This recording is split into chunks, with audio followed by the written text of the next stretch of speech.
Testing, 1, 2, 3. Cool.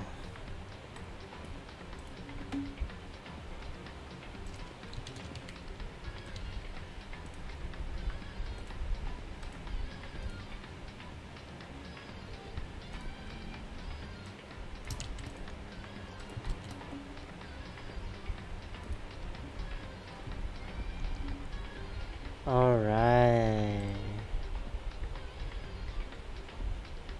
Back at this again.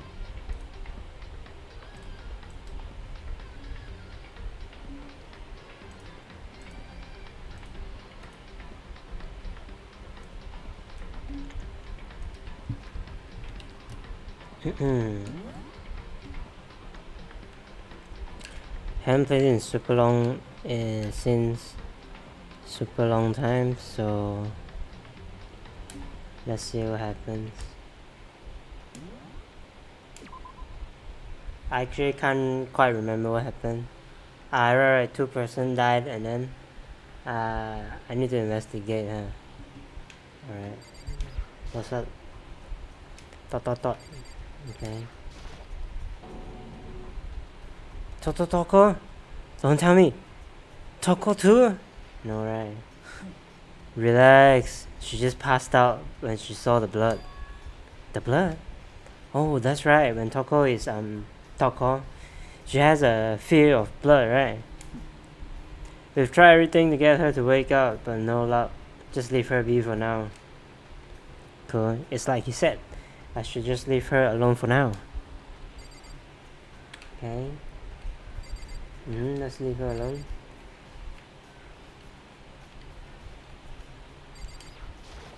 Big hammer.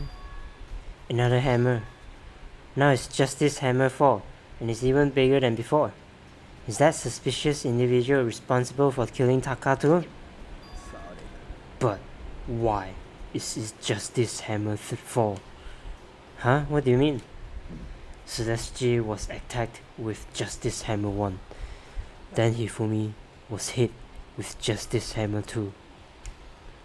But this time, it was just this hammer 4. What happened to number 3? Ah! What's the matter? Well, when you mentioned just this hammer 3, you just reminded me. Out with it. Do you know something? Actually, Taka is not the only one that's been killed. Hifumi is dead too. Whoa! Hifumi's been killed! Yeah. Which is why you came to get us. Then we'd better go check it out. Sakura is bad. Bad why? What? Badass? Bad why? Oh, did you just spoil me? I saw it, man. So it's Sakura, huh? I actually... Oh, it's Bei, huh? Okay. They just spoil me there? Why did you retract it? Sakura is Bei. Bye, Hifumi. Cool. I don't know, Sakura is a bit sus. You know why? Because the hammer is super heavy and all that crap, right? So I don't think people like us can, people among us can use it like normally. But she is a bit sus, and she was on the cover of the episode too. So like, just a guess though. Then we better go check it out. Also it's quite typo LL, no spoiler. Okay, sure. Yes, still very early to say what. Of course, come on. So Sakura, Gakuya and I rushed out to the physics lab. I mean, think whoever you like, cool. But as soon as we were out of the physics lab, Celeste, aren't you supposed to be waiting in the nurse's office? You will be mind blown. Wow, really? Celeste is sus too. She's leading us here and there, just if I didn't remember wrong. Something has come out. Yeah, I heard Hifumi is dead, right? Well, it's not all. It is gone. Huh? What's gone? It has disappeared. Disappeared? Hifumi's body has disappeared. What? What are you talking about? It's disappeared? Don't be ridiculous. Are you serious? What the heck is happening here? Everyone, back to the nurse's office. Celeste always acts sus, to be honest. True. I practically leapt down the stairs, nearly losing my balance. I reached the nurse's office completely out of breath. There was... What's her name? Asahina was here too, right? Hina. So those two are sus now. Hina and Celeste. I couldn't believe my eyes. Hifumi's body was dead just a few minutes earlier. It just disappeared. Me and Celeste went to the bathroom. Me and Celeste went to the bathroom. But we were only gone for like a minute. And then, when we got back, this must be the work of the culprit. They must have come and carried the body away. They must really be enjoying this. Enjoying the sight of us standing around, frightened and confused. We are all going to die here. We are going to die, just like those guys died. I don't believe this. I don't believe a body would just disappear. In memory of Ishida, bless that angel. Ishida, that's Taka, right? The moral guy, right? Yeah, bless him, man. He was quite fucked up already. So yeah, it's better to let him die before he fucked up more. First there was 2 murders, and now one of the bodies has been taken. This is unnatural. Hold on, what do you mean 2 murders? Taka's been killed. We found him in the equipment room. It can't be. Taka too? It can't be. It can't be. No! Oh my god. Hina, calm down. We are all gonna die. All of us. They're gonna kill all of us. Then who might be the next target be? Toko? Huh? I completely forget. She's still unconscious in the equipment room. You left her at the scene of the crime? We didn't have a choice. She passed out and she refused to wake up. That's what pass out mean, man. Bruh. So she's still unconscious?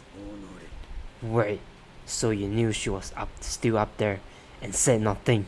Why? That annoying little insect that clings to me whenever I go would be better off without her. You bastard! Calm down, you forgot about her, didn't you? You got no right to blame me. Everyone stop fighting. Right now we need to hurry back. Hurry here and there and here and there, really? Not a good sign, man. I can't take this anymore. I don't want anyone else to die. Byakuya, if something's happened to Toko, I'll never forgive you.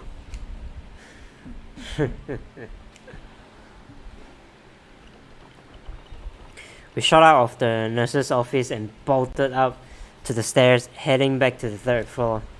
We ran back to the equipment room at full speed, and when we got there... Cool. Toko! Thank God you're okay. But right away, I noticed Taka's body is gone to her. There was something very different here. Oh, it was gone. Taka's body, which should have been right there, had disappeared. This can't be happening. Are we hallucinating all this or something? No, it's not hallucination. I know I saw it before. And what I'm seeing now isn't what I saw before. What? What are you saying? Taka disappeared too? Stop saying disappeared. It didn't just vanish into thin air. Obviously, whoever did this has hidden the body. But why would they do that? I couldn't possibly begin to imagine. Anyway, our costume suspect is clearly continuing his crime spree. We gotta hurry up and catch him before he kills all of us. Oh, I don't think you have to worry about that. Huh? Think about it. Who could possibly be responsible for killing and hiding these dead bodies? When Hifumi's death cry went up, everyone here was together on the 3rd floor. After that, we split up into 2 groups. And now this time you all came here as a group from the nurse's office. In other words, the only ones who could have done this are Hiro and Kyoko, who are still missing. Hold on a second. Kyoko has an alibi for when Celeste and Hifumi were attacked. There's no question that she was in the dining hall with us. You seem very adamant about defending her. Perhaps you are in love? That's not it at all. Well, anyway, yes, I do accept Kyoko's alibi. Which means the suspicious individual we are looking for can be none other than Hiro. Which further means there will be no more murders. The regulations are very clear about that. Oh, that's right. There's a rule that says you can only kill a maximum of 2 people. As long as that rule is in place, there will not be a 3rd murder. If they were to break that rule, it means ya without a second thought. Means ya turn ya into paste. By the way, did you know that fish paste can also refer to shellfish, like shrimp or crabs? Oh, I didn't know that actually. Thanks, Monokuma. You learn something every day, man. Sure, thanks. Indeed. So, since 2 people have been killed, there's no possibility of any more. You knew that from the beginning, didn't you, Byakuya? Which means you knew Toko was never in danger. I still meant it when I said we'd be better off without her though. Anyway, with that in mind, we can now relax and search for the 2 missing bodies. The 2 missing bodies. 2 people have been killed, and their bodies have been hidden. The only one without an alibi, the only one who could have done it, is Hiro. But is he really the killer? And what about Kyoko? If she's not involved in this case, where did she go? Hey Makoto, what's the matter? Huh? Oh no, it's nothing. Whatever, we need to find those bodies, or our little narrative here can't move forward. Very well, very well. Then let us split up and begin searching. But there's no need to be afraid. No more murders will take place during this case. I know that, but I think I do, but if you're still nervous, I'll come with you. Oh, okay. Thank you. No need to thank me. Then let's get moving. Yell out if you find anything. Byakuya left the equipment room, followed by the others. Cool. I have to try and find the 2 missing bodies. Cool.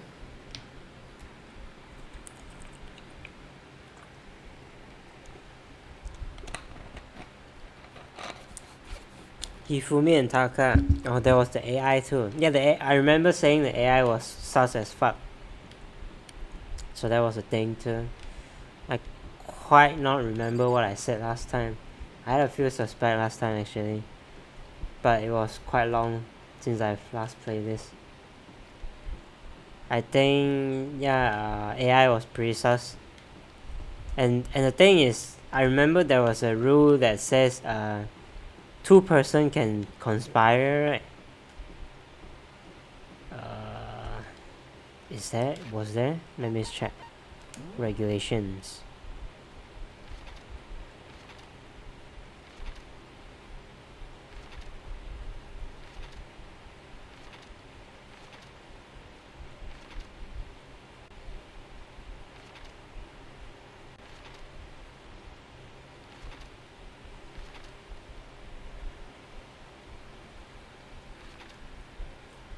Hey, it's not in the regulation, but I remember Monokuma said that that 2 person can conspire and kill. So look around this floor first, okay? So that was what I was thinking, you know, like there's a chance that there's 2 murderers, and one of them might be Celeste, because Celeste was leading us all around the place. Celeste, was she really attacked with this Justice Hammer one? But what the heck is with this thing?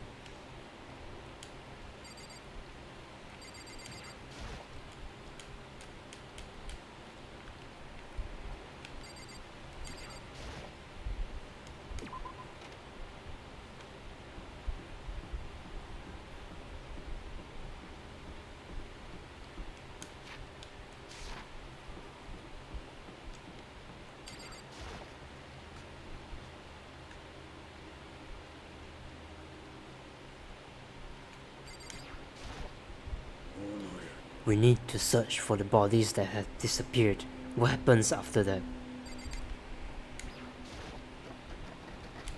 Huh? The door must be locked. It wasn't locked before, I remember. Where could those 2 dead bodies have disappeared to?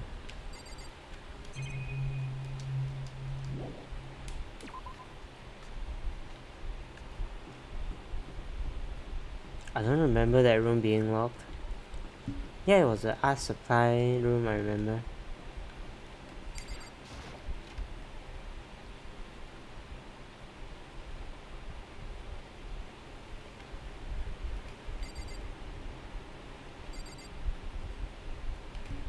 Nothing here. Seriously? Makoto! Why are you just standing there? We need to get to the repository. Huh? You mean? I found them. Repository? That's the game room, right? I just went there, man. Hifumi and Taka's bodies had both been hidden in the repository. I've already told Hina and Sakura. We'll go on ahead. Their bodies were in the repository? Wait. No, that game room is rec room. Rest. Where is that? Repository? Repository is what actually? Is it here? Is this the locked door?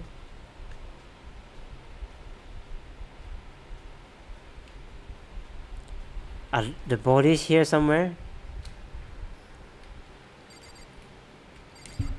Where is it, man? I have to wonder where they could have been hidden. Not the locked door. Up ahead is the repository. Oh, so it is there, huh? The doorknob turned. I guess it's unlocked. Wait, just now it was locked. Then I have no choice but to go inside. That's weird. So I opened the door. And when I entered, I saw... What, it's still 2 dead bodies, right? The same 2 dead guy. What's so scary about that? The 2 bodies that had disappeared were right there. The smell of blood made me gag. What I saw before my eyes was unquestionable, unavoidable, unwavering reality. And then I heard the announcement for a second time. Ding dong, ding dong.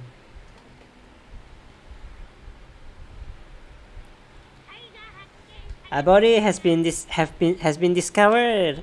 After a certain amount of time, which you may use however you like, the class trial will begin. And so here we are. Without further ado, let me give you all the next Monokuma file. I was going to hand them out when you found the bodies for the first time, but I thought something might happen. It was really hard to resist, but turns out I was right. Just hand it over already. Now make sure to investigate with all your mental might and prepare for the class trial. Okay, see you later. Well then. Now that we've found the bodies, all that is left to uncover is the culprit. Hold on. How can you be so calm? I mean, they're dead, you know? Dead. Gone forever. They're never coming back. Awful. This is all just too awful. Hina suddenly burst into tears. She clutched at Hifumi's lifeless body. Wow. Who would have do this? Why? Large wet tears. Fuck man, my mind is a bit fucked up. Large red, huh? Large red tears fell from her eyes. The tears landed on Hifumi's cheeks. Hifumi's head is bigger than Hina's bust.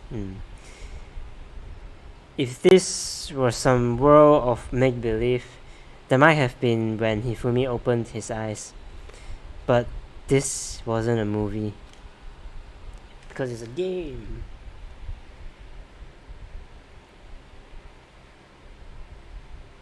Cool. What the hell? What? This wasn't... Oh, what the hell? He's alive again? Where am I? Cold. So cold. Is winter coming? Hifumi, wake up! That's right. I remember now. I'll speak. Come on, you gotta wake up. I remember everything. Before I met you all, I met you all. His memories are all blending together. He has nothing useful to offer us. The light is reaching out to me like the tail of a comet. Hey, Hifumi, who was it? Who attacked you? Who tried to kill you? Who killed me? That's right. I remember their name. Yasu Hiro.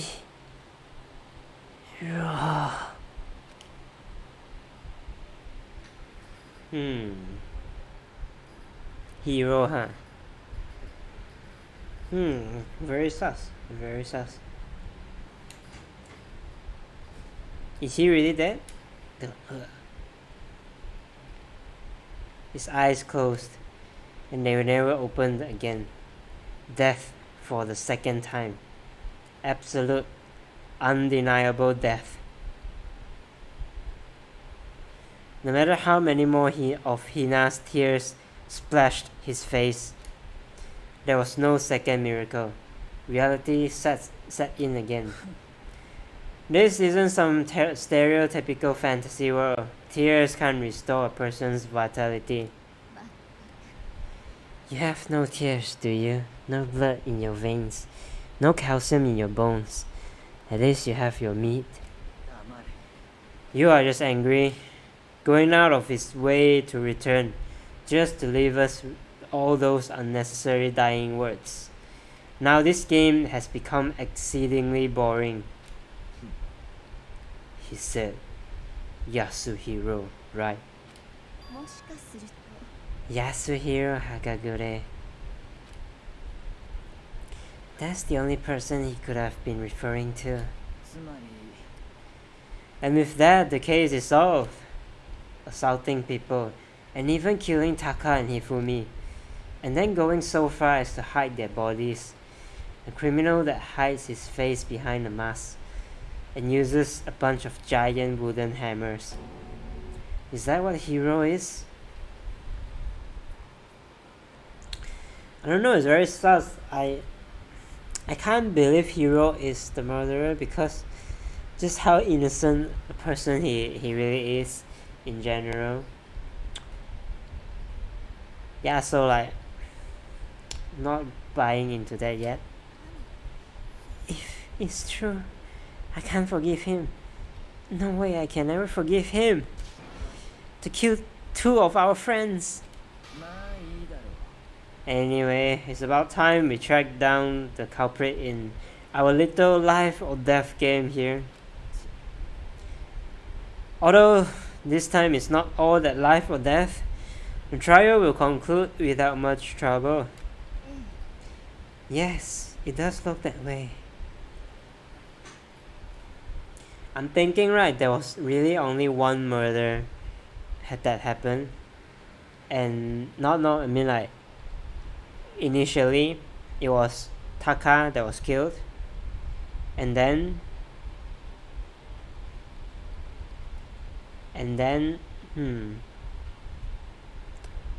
Taka that was killed, and then it was Hifumi and Celestia, because they were the first one to run around. Taka was gone already before, but he wasn't showing up. So I'm thinking actually Hifumi killed Taka, and Hifumi was helping Celeste. So Celeste killed Hifumi actually, but Hifumi of course wanted to protect the goddess or whatever, right? So he planned it on Hero instead, so that Celeste can get away. I don't know, that's what I'm thinking. Because Celeste is just really sus in general. It is going to begin again. We have to go through this one more time. I have to accept it. I have no choice but to go through with this to make sure everyone survives. I just have to do it. Investigate. First, I'd better check the Monokuma file. The victims were Hifumi Yamada and Kiyotaka Ishimaru. Ishimaru, right? No, Ishida, right? Just now you said Ishida, the command. That was wrong, right? That's right, that's why I got confused.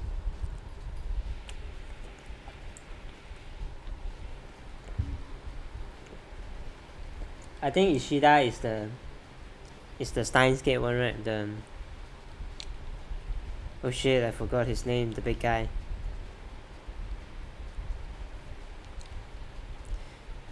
The cause of death for each was a blow to the head.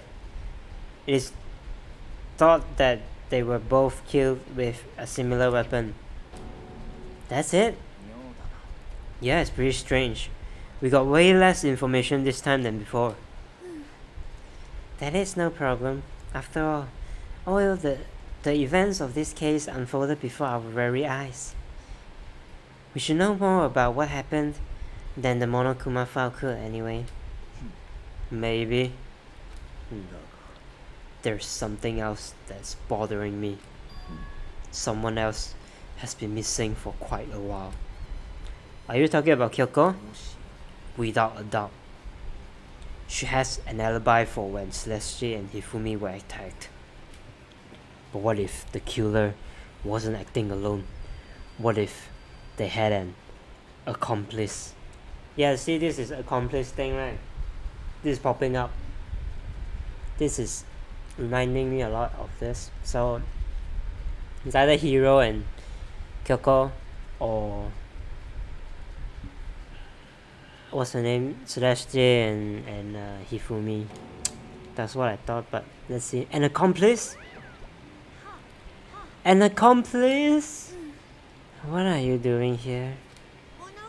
Don't be rude, I'm here to answer your question. What question? You're talking about accomplices, right? I'm pretty sure I explained it before, didn't I? During the first class trial. Yes, you did, I remember, man. Big fan of your words, man. Speaking of which, I like to ask the bear, if there is an accomplice, do they also become blackened? So you ask, and so I shall answer. Each murderer is allowed to have an accomplice, but only the one who does the killing will get to graduate. Yeah, that's why only one can survive, so Hifumi will never survive. That's what I thought too. That's why he would protect Celeste instead. Is it?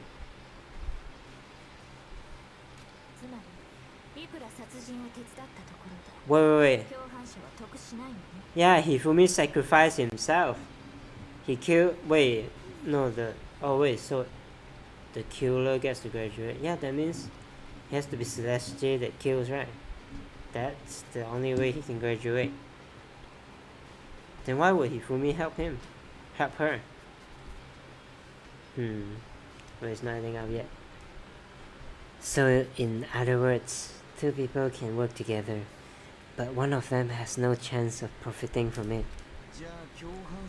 Then there's no way anyone would work together, right? That's not true. If one of them is a culprit, cult member, like Hifumi, how he sees Celeste should be a lot more than enough to sacrifice for it. So basically, you can be an accomplice if you want, but there's no gratification in it. So, are you saying nobody worked together this time either? Sorry, can't answer that. It would be obstruct the free exchange of information between you guys. I just want to make sure you don't forget, no matter how much you might assist in a murder, only one blackened can graduate. An accomplice gets nothing. Then we only need to figure out who that one blackened is that did the killing, right? Just like normal. Okay, let me take this opportunity and to clarify the whole shebang. In this class trial, what you need to determine is the one true blackened who devised the murder plot and put it into action. The true blackened? So just one person? That's enough for explaining. Monokuma is quite dumb here. He just exposed that there was an accomplice in this murder. So yeah. So very interesting. I think accomplice was right. I was heading to the right direction. So now we need to see who's the pair, you know. Which pair is it? Now it's down to the final battle between all of you and the blackened. Not the other person, huh? That's why, because Hifumi is dead. I mean, that's still what I think. Good luck to all the contestants. So there can only be one blackened. An accomplice wouldn't benefit. Then I can't see any way Kyoko would be connected to this case. After all, you may be right.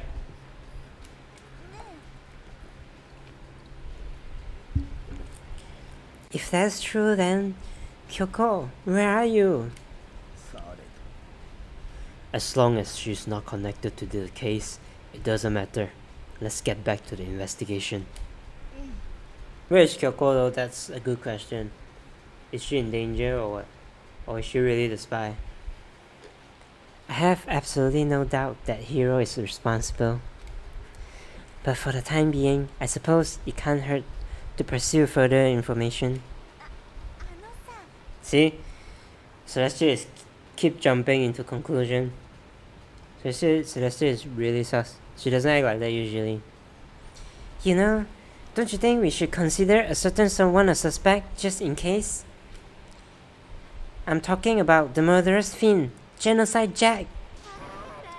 Well, I'm offended. Huh? You, when did you? I've been looking over for you, Master. When I woke up, you were nowhere to be found. Anyway, you there, milk sack screamer girl? Nice, milk sack, huh?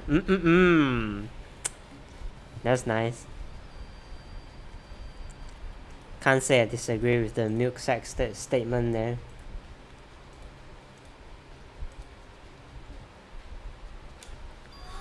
Milk sack. Nice. Why do I gotta be a suspect? Well, I mean, you are a serial killer. So what? I'm like a special guest suspect every time. I have an alibi, you know. She's right about that. When we heard Hifumi scream, she was with me. And when the bodies disappeared, she was still lying unconscious in the equipment room. Plus, Taka's body aside, I can't imagine any way she would have been able to move Hifumi's body. Besides, I calculate every move I make. I'm not gonna kill someone when everyone knows what I look like. They don't call me the murderous fiend for nothing. That's not the kind of thing you should be bragging about. On another topic, should we post a guard by the bodies like before? We can't have them disappearing again. Hina and I can handle that. You don't mind, do you, Hina? Sure, I'd be totally useless on the investigation anyway. Then that's that. Let's begin. This whole thing is so strange. Oh, but one of us has an alibi. So figuring out who did it should be obvious, right? But maybe it's just me. But I don't think it's going to be as straightforward as it seems. Prime suspect, Celeste. More and more suspect. More and more sus, you know. Every time she opens her mouth, right, it's getting more sus.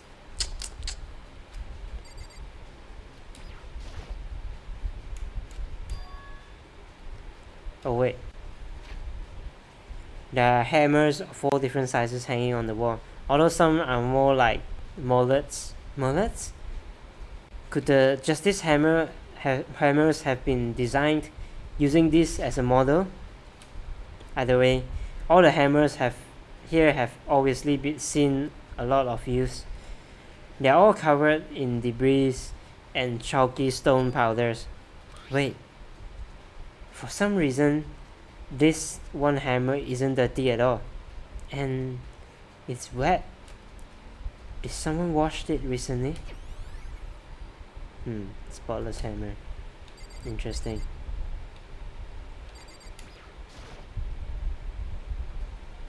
It is a dolly. It doesn't have a handle. I saw this in the art room before. I guess it's used to move statues around. It's kind of awkward, but if you bend down, it's not too hard to use. Huh? But wait. Wasn't this in the equipment room when we found Taka's body? Interesting. And look at the wheel. There's blood stain on it. So there's blood on the wheel of the dolly that was moved from the equipment room and the repository.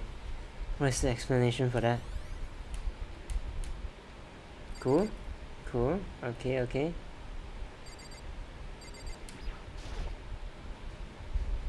Hifumi's big.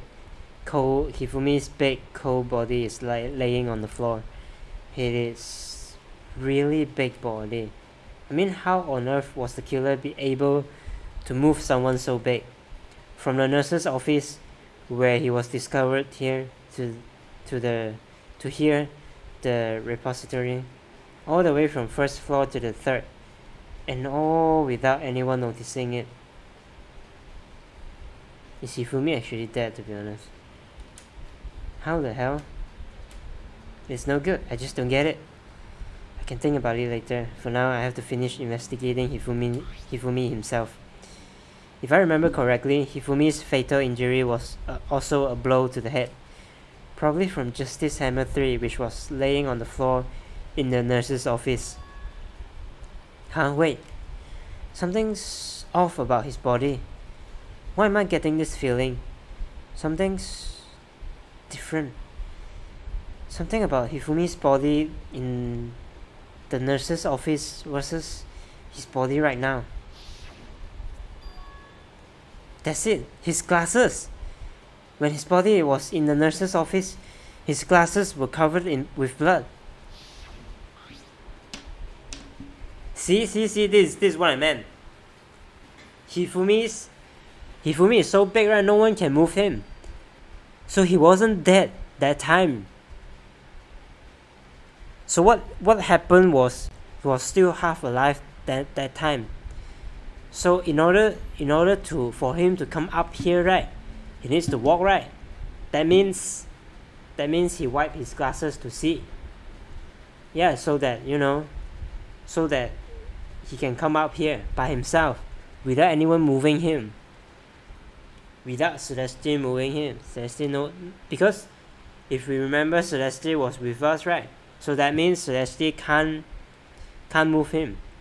But in that case, who moved him, right? Because now she's our prime suspect, right?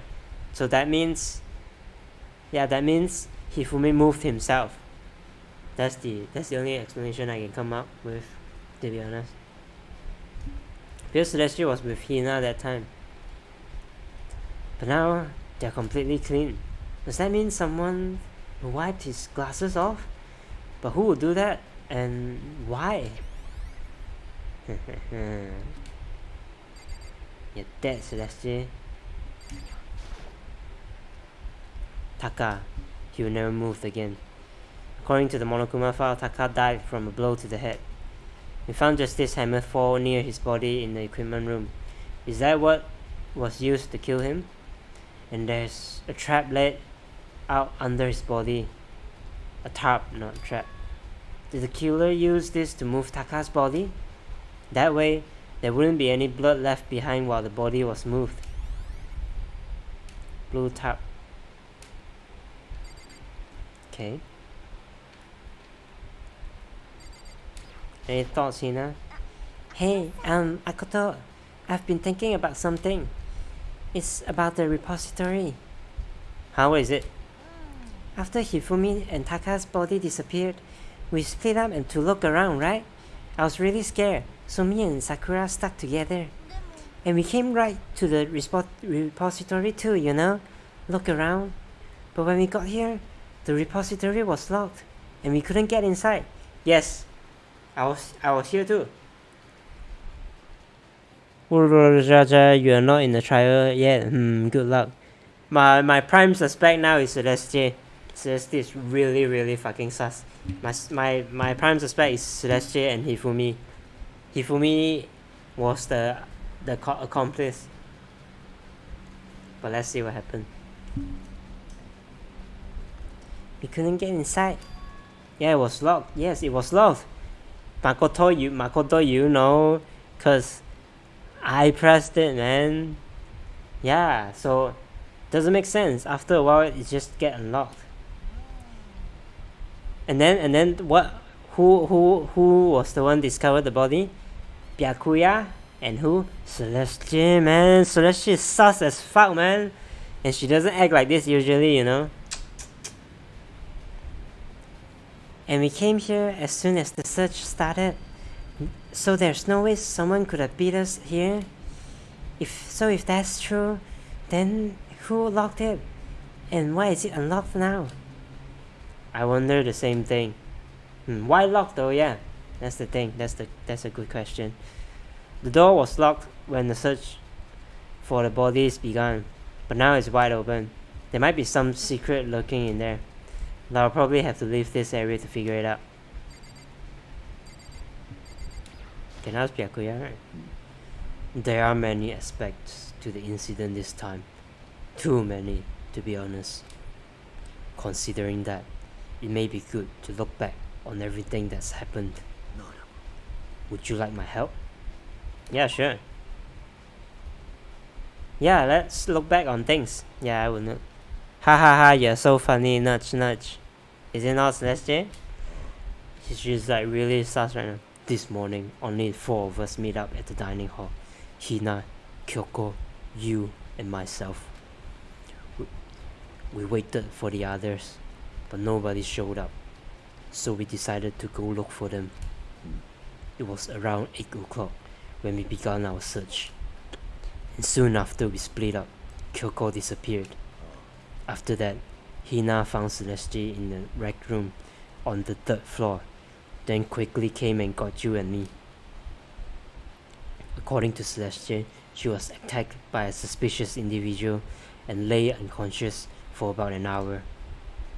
In other words, she was attacked an hour before we found her, meaning just after 7 o'clock.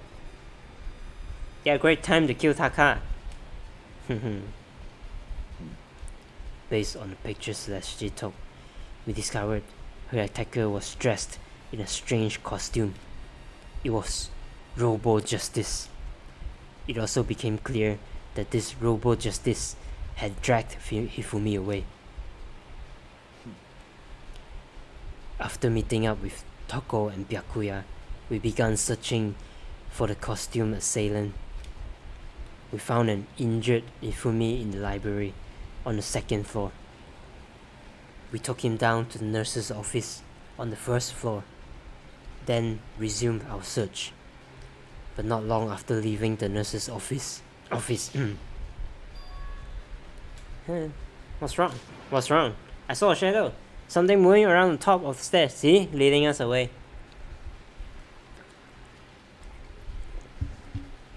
If I'm not wrong, Hifumi now, right after here, Hifumi will hit himself with the hammer.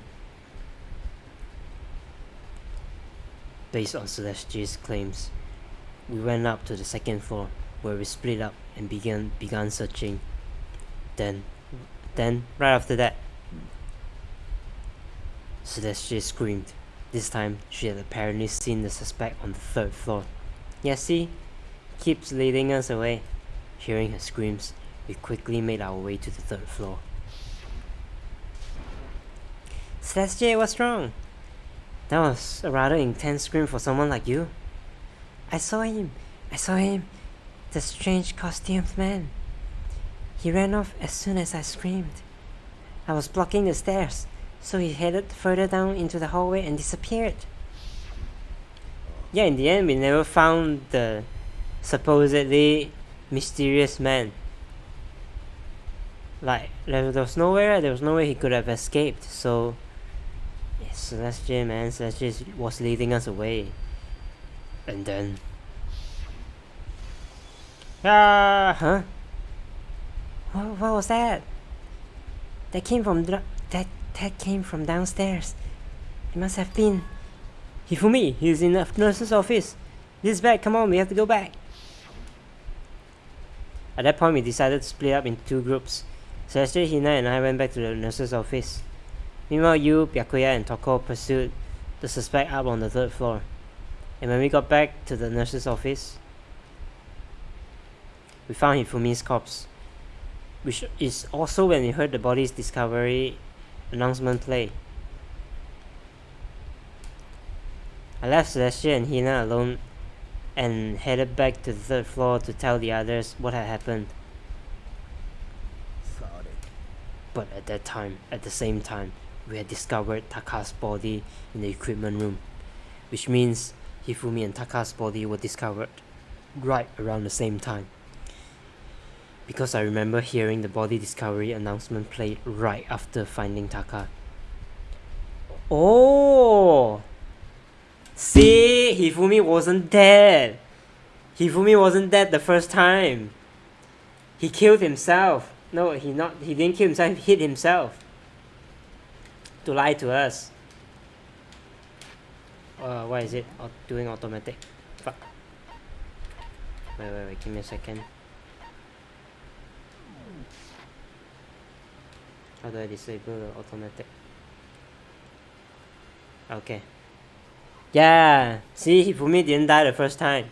Hifumi and Celestia, man, sus as fuck. We're into Celestia, something other initial. Hifumi's body has been disappeared. Yeah, let's get this over with. This one we already know.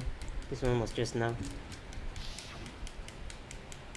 I bet your ass is Hifumi and Celestia, man.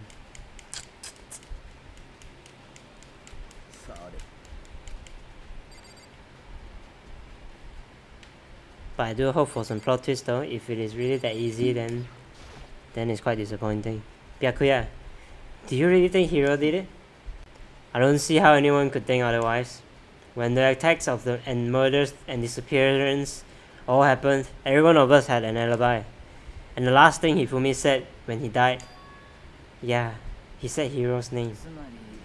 Then there's no room to suspect anyone else. Okay, but if he did do it, why would he hide his identity with that weird costume? Maybe he thought that no matter what happened, he'd be safe as long as his face was covered. Because he's the fool of the century, you see. I mean, he is kinda dumb. But do you really think that's enough to explain it? I feel like there's a clue hiding in there somewhere. And is that it? That's all that bothers you about the case? Well, no, there are a few other things. Like, why did the killer try to hide the bodies? They probably figured that if we couldn't find the bodies, we couldn't complete our investigation. But if that's the case, we found the bodies pretty easily, didn't we? Again, it comes back to the fact that the culprit was a moron. Is that really all there is to it? The other thing that bothers me is, why did they bother killing 2 people? What? Because all the rule says is, if you can kill someone and get away with it, you graduate, right? See? Nah, this is another thing why Hifumi and Celestia makes the most sense. Because what happens is, what they really wanted to get rid of is Taka. But Hifumi and Celestia is accomplice, right? So Celestia, of course, is the mastermind. So the reason why you kill 2 people, right, is because Celestia don't want the accomplice, which is Hifumi, to live. I mean, if Hifumi wants to help Celestia, right, that means he has to die anyway. So he sacrificed himself. So there was two corpses, but actually there's only 1 murder. So if you are the killer, your number 1 priority is not getting caught. But killing 2 people means more clues, more chances you will get found out. Hold on. Perhaps. I see. So that's what that means. Is everything okay? Don't talk to me as if we are friends. You found something and you don't tell me, huh, you piece of shit. Huh? What's with that attitude? But you have my appreciation. Yeah, tell me, man. Thanks to you, I might have some fun with this after all. Hey, I know you're going to find out what I was trying to say. His mysterious words hung in the air as he left the repository. He talked as if he'd figured something out. As if he did. Would it have killed him to tell me what it was? Cool. Alright, let's leave here then.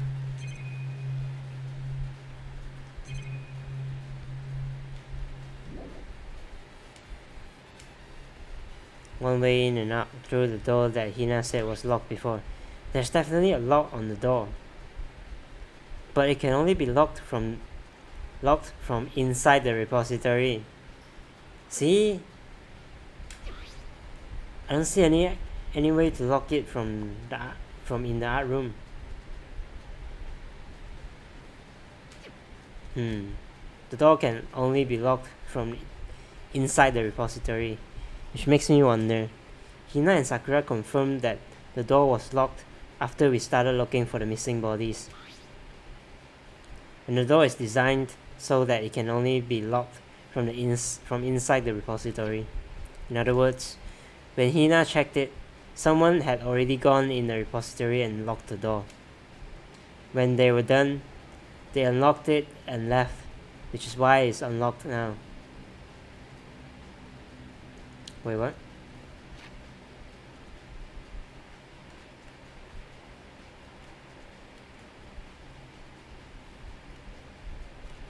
No, they unlocked it and left. They never left because that person is Hifumi. But Hina claims that there's no way someone could have beaten them to the repository. So that certain someone. There's gotta be a clue around here somewhere. Maybe I should check somewhere else. There are some places I already know about. First, the nurse's office where Hifumi was found. Then the equipment room where Taka was found. Should be Taka room's first, right? It's closer. It's more close by. Can we go to the equipment room first? I don't want to walk so long, man.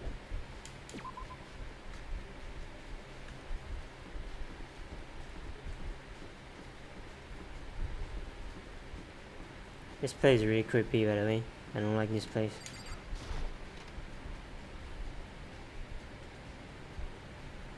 The hallway is just something very creepy about the hallway.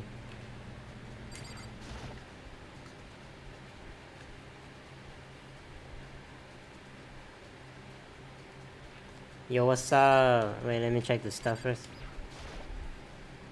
Huh? This tarp. I feel like I've seen it somewhere before. And just recently too. Yes. Wait, what? Thanks. Yeah, it's the top just now, right? There's some kind of tire mark going through the pool of blood in the middle of the room. Yeah, that's correct. That matches with the trolley shit. That reminds me about the dolly in the repository. There was blood on his tire. Could that blood have come from here? Which could mean that Taka's body was moved from the equipment room to the repository using this dolly. Both rooms are on the 3rd floor, so that should definitely have been possible. Yes. But even if the dolly was used to move Taka's body, what about Hifumi? Hifumi never got moved, man. He walked himself. Hifumi's body was in the nurse's office on the 1st floor. Even with a dolly, there's no way to get it up to the 2nd, 3rd floor. That's still a total mystery. Hifumi walked himself. Hifumi wasn't dead. Hifumi wasn't dead. The announcement was for Taka. So beautiful, man. Justice Hammer 4. The weapon that was used to kill Taka. The body was moved, but the murder weapon was just left here. Any more things? Any more things? Any more things? No more things, huh? I was sleeping right here when the killer carried the body away. I'm super pissed I missed such an ultimately rare event. Cool. Yeah, you were. Let's leave the equipment room.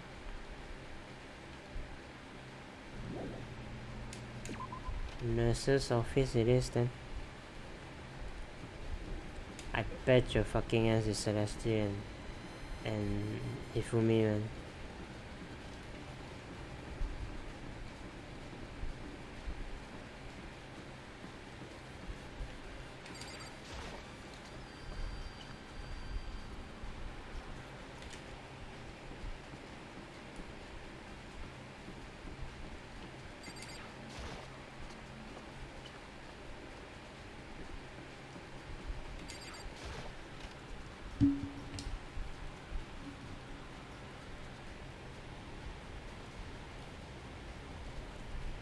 这些 sus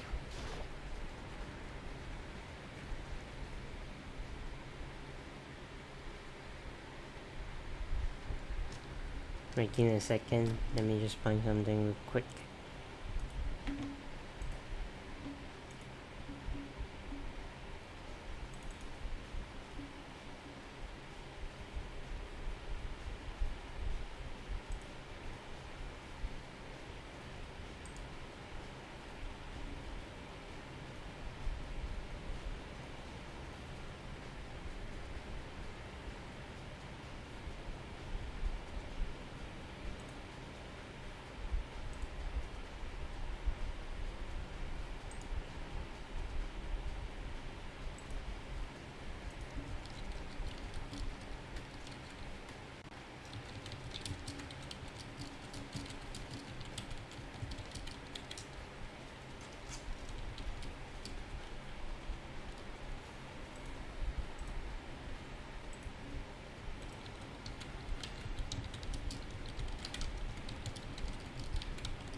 Let me get something real quick.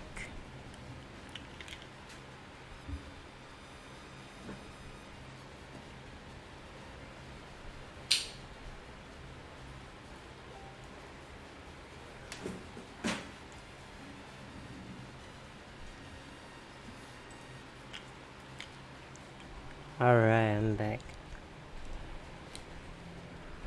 Someone moved the body and left the weapon behind.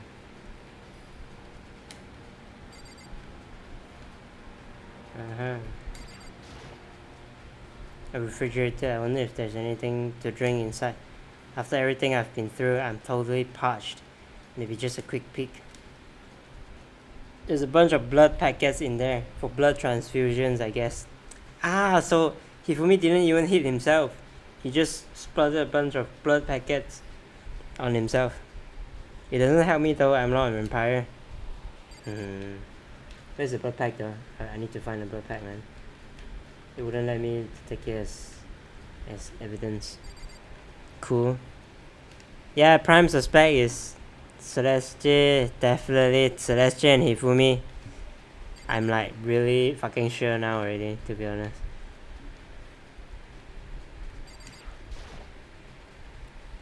What are you investigating, Celeste? I'm not investigating anything, precisely speaking. I'm simply going around, seeing if Hiro might be hiding somewhere.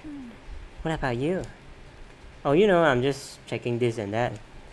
The main thing on my mind is how someone could have moved Hifumi's body. How Hifumi was moved, hey? He wasn't moved, man. He wasn't moved. He wasn't dead. He wasn't dead that time. He walked up there himself. Celeste is the Celestial. Celestia is the Celestial. Are you referring to the way I'm pronouncing her name? I know Hifumi is dead though. Hifumi is not dead. Hifumi wasn't dead that time. Now he's dead because the second announcement was announced. But the first time announcement was for Taka. It wasn't for him. Hifumi just splattered a bunch of blood packets on himself. So we think he's dead. But it wasn't. He wasn't dead. And then he wiped his glasses and walk up there himself. Because no one could have carried him, right? Yeah, Hifumi wasn't there at the time. This I'm really fucking sure. What if she knows everything? Celeste? Celeste knows, of course. But whether or not she's the culprit, then that one need to see. What if she doesn't know everything? Oh. No, I don't think so. At least she knows something, to be honest. If she wasn't the main culprit, right? What will it be? Cool. If she wasn't the main culprit, she would have known something, at least. When you disappeared, you were supposed to be in the nurse's office, right? Correct. Hina was not feeling well, so I stayed behind to look after her. But she seemed to be getting worse, so I took her to the bathroom. When you got back, the body was gone? We could not have been gone for more than a minute or two, though. Yeah, Hina said the same thing. Yes, you led her away so that Hifumi could go away. So then the killer was able to get in and move Hifumi's body in that short amount of time? He didn't. He wasn't moved. He walked up there himself. It would seem so. To carry off someone as big as Hifumi in only a couple of minutes is... I can't think of anything less than impossible.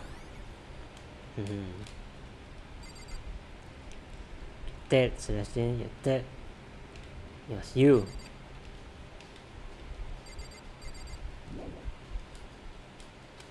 There's more to look here. Not really. Oh, trash can. Blood packets, blood packets, blood packets. It's just a normal trash can. Oh wait, there's something inside. Blood packets. Oh, handkerchief, huh? Hehehe, IDK Celeste could be or not. Cool. It is too small to be a handkerchief. It is glasses cleaning cloth. Glasses cleaning cloth. What if it is Hero? Could be. He is still on the list, suspect list. But no one is as high as Celeste. Celeste is like prime suspect here. Celeste and Hifumi. Or is it Asahina? Because she's speaking a lot too. Asahina was a bit sus lately too because she was quite traumatized from last time, right? But like I said, no one is as sus as Celeste. She's so sus that it's impossible to wash her off until the trial, you know. It is a glasses cleaning cloth, okay? And it's got some blood. It's got some cartoon character on it. But it's also covered in blood. Yes, this is the glasses cleaning for when Hifumi clean his glasses so he can see, right? It was splattering all over his glasses so he can't see. Did you find something? Yeah, there was a cleaning cloth in the trash can, you know, left by your accomplice. A cleaning cloth? And it's all bloody. Whoever this belonged to must have used it to wipe up some blood. Should have hide it, man. But who would need to do something like that? I haven't the slightest idea. Yeah, me either. But I think it might be important. Who would do that? Hifumi himself, of course, man.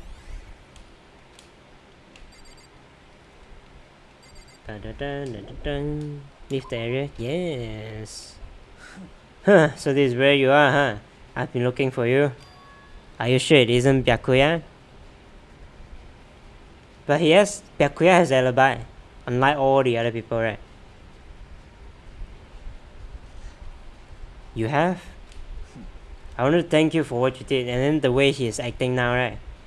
He actually is investigating this with me, you know, but you know, like, yeah. I want to thank you for what you did. Not that you meant to, but you ended up making this little game of ours very interesting indeed. You should go to Hero's room. Oh, and let me give you this. Meet in the dining hall. This note Hero wrote to get us all to meet up, right? You remember well? I don't like Hifumi anyways. Cool. Yeah. Hifumi was... I don't know if he killed Taka or Celeste did. But... I don't know. Celeste is definitely the mastermind without a doubt, but... whether the one who killed Taka was Hifumi or Celeste was unknown.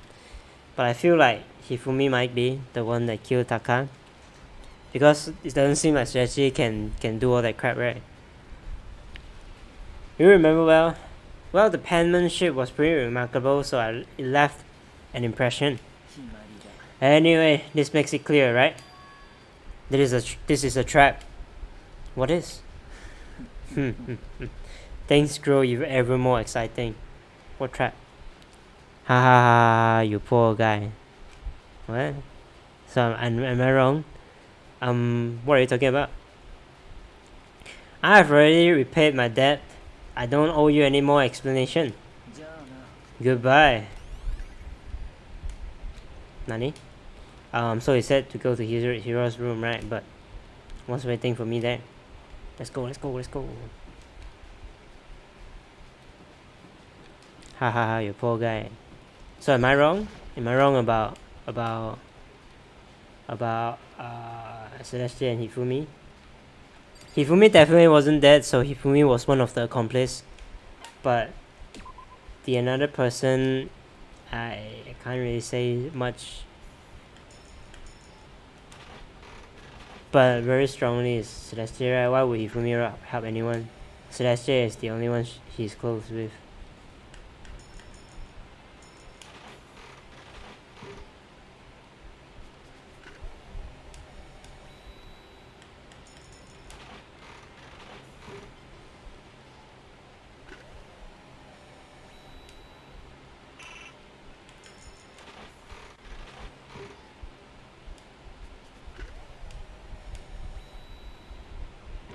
The hell is all that crap?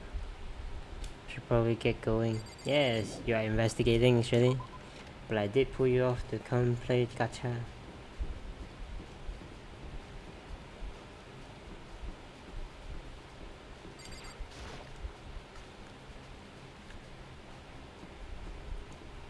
Hero's room, huh? Where the hell is Hero's room? I've never seen. Now what happens to all these dead people's room? Can we not go in anymore? Right, the door won't budge. It must be locked. Cool.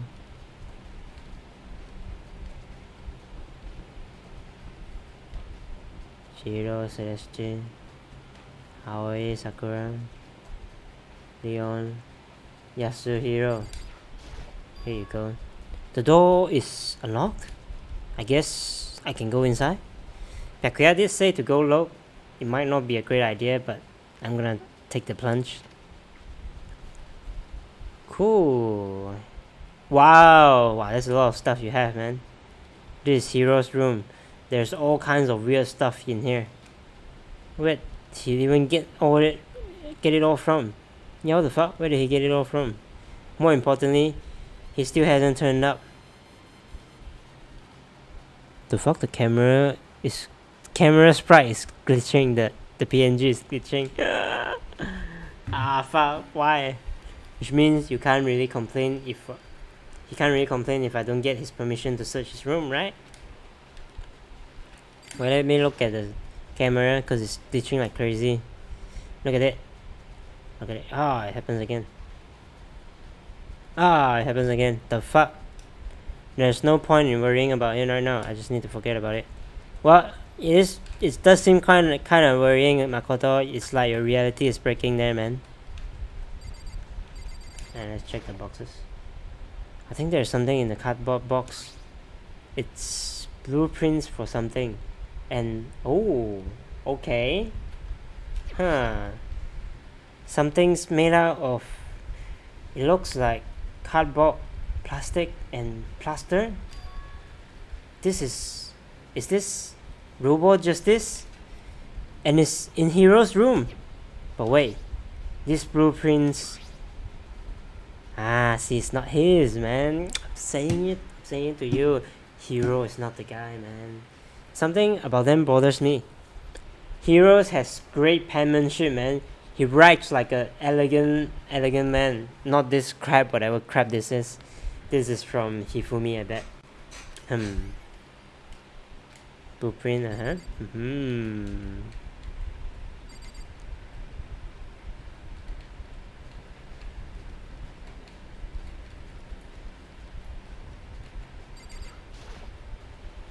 Normal bed, pretty much like the one in my room.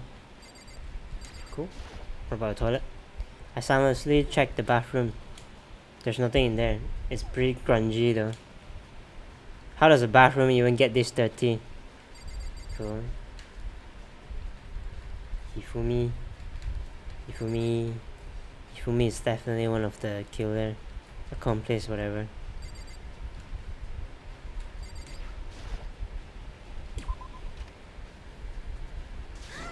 Makoto, bad news!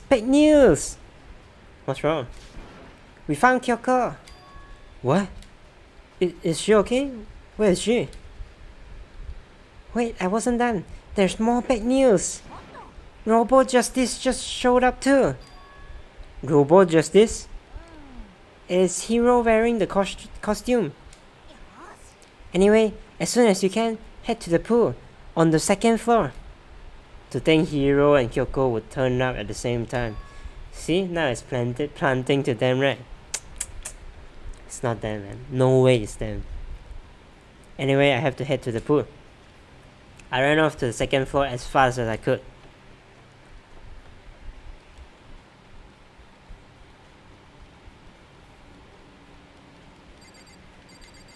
No more justice, huh? Let's see. Kyoko! And... oh man, I had the worst day. Hero? So tell us your... hero? Haha! Yeah, duh! Who else would I be? That's a good question. Huh? Why? Why do I look like this? What? Did someone come along and remodel me while I was sleeping? Was it the Illuminati? Yeah, someone did, man. Don't worry about it. I'll prove you.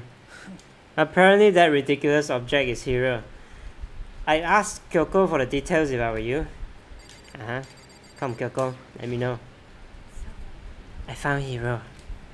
He was jammed into the pool room locker. What the fuck? How do you jam someone into a room locker? It looked like he was fast asleep, so I kicked him and woke him up. I still can't believe you kicked me. I could have been a little more... you could have been a little more gentle about it. Like, I don't know, caress my face or something. That's creepy. Anyway, Kyoko, where have you been all this time? You just disappeared all of a sudden, without a trace. There was something I had to check up on. What do you mean? Never mind. I can't never mind. Never mind. More importantly, she says that, but does she have any idea? Does she know people think she might be spying for the mastermind? First of all, Hero, you need to explain to us why you are dressed like that. Well, I mean, I have no idea. 1 second I was asleep, don't even know how that happened. Then I woke up and then I was here. I don't care, do something about that costume. It pains me to just look at you. Well,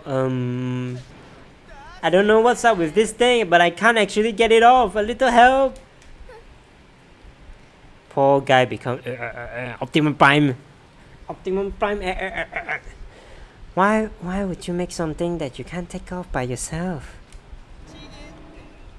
I didn't make this stupid freaking thing. Because it was Hifumi. It was Hifumi who made it. There's a clasp on the back that is keeping you from getting it off. It looks pretty sturdy. I don't think you can get it off on your own. We don't really have a choice. Let's help him. It took everyone's help, but slowly we were able to get Hero out of the suit. It took a few minutes, but eventually we got all the pieces off. Whoa, free at last! Yeah, Hero, out of the question, man. Isn't it kind of weird how perfectly the suit fits Hero? Yeah, because it was made for him, to frame him. More to the point, no one but Hero would be able to wear that costume. Wait, what? Oh, wait, what? Wait, hold on a second. Don't bother to trying to act innocent.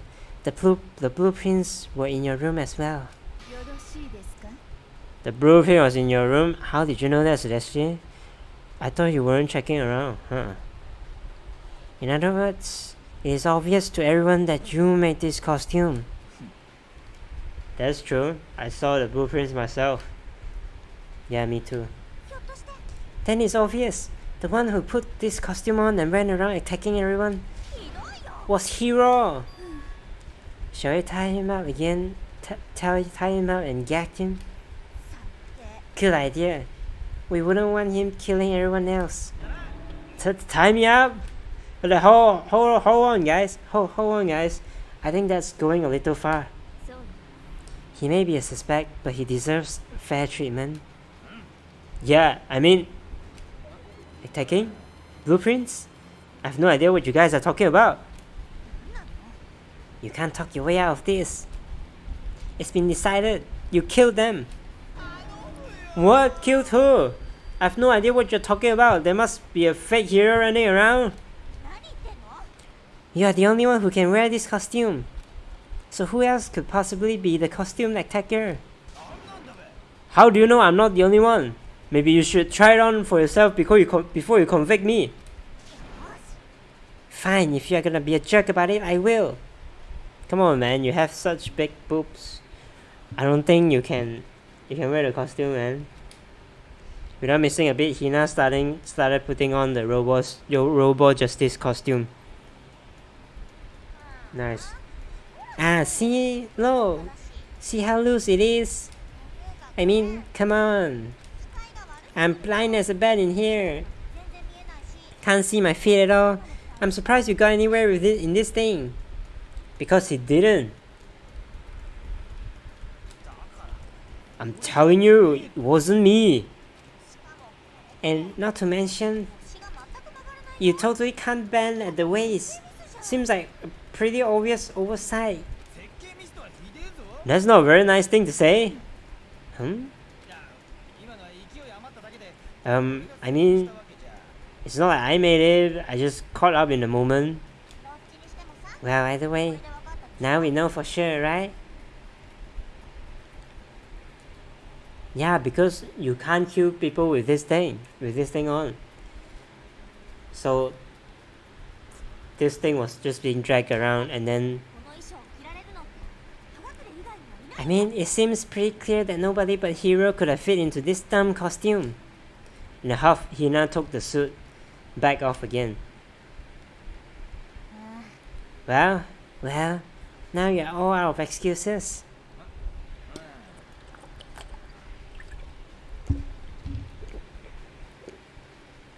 No. See, it's cause you are a girl. If it was another guy, then Makoto, go ahead. Okay.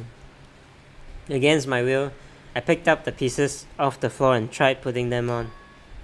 It's no good. The arms are too long. There's no way I can wear this. See, I told you, it was impossible. You're absolutely right. It seems that this costume was made to fit Hero's body exactly. Then there's another costume. They must have one that looks the same, but fits them. If you insist on this line of defense, then show us some evidence. Evidence? You claim there's another suit, yes? Then you must find it and show it to us. What the heck? Who cares? Hero is the only one without an alibi. During this whole thing anyway. Which is how we know it was him. I mean, is that really true? I have no idea what's happened. What is happening? What's been happening? Could someone like tell me?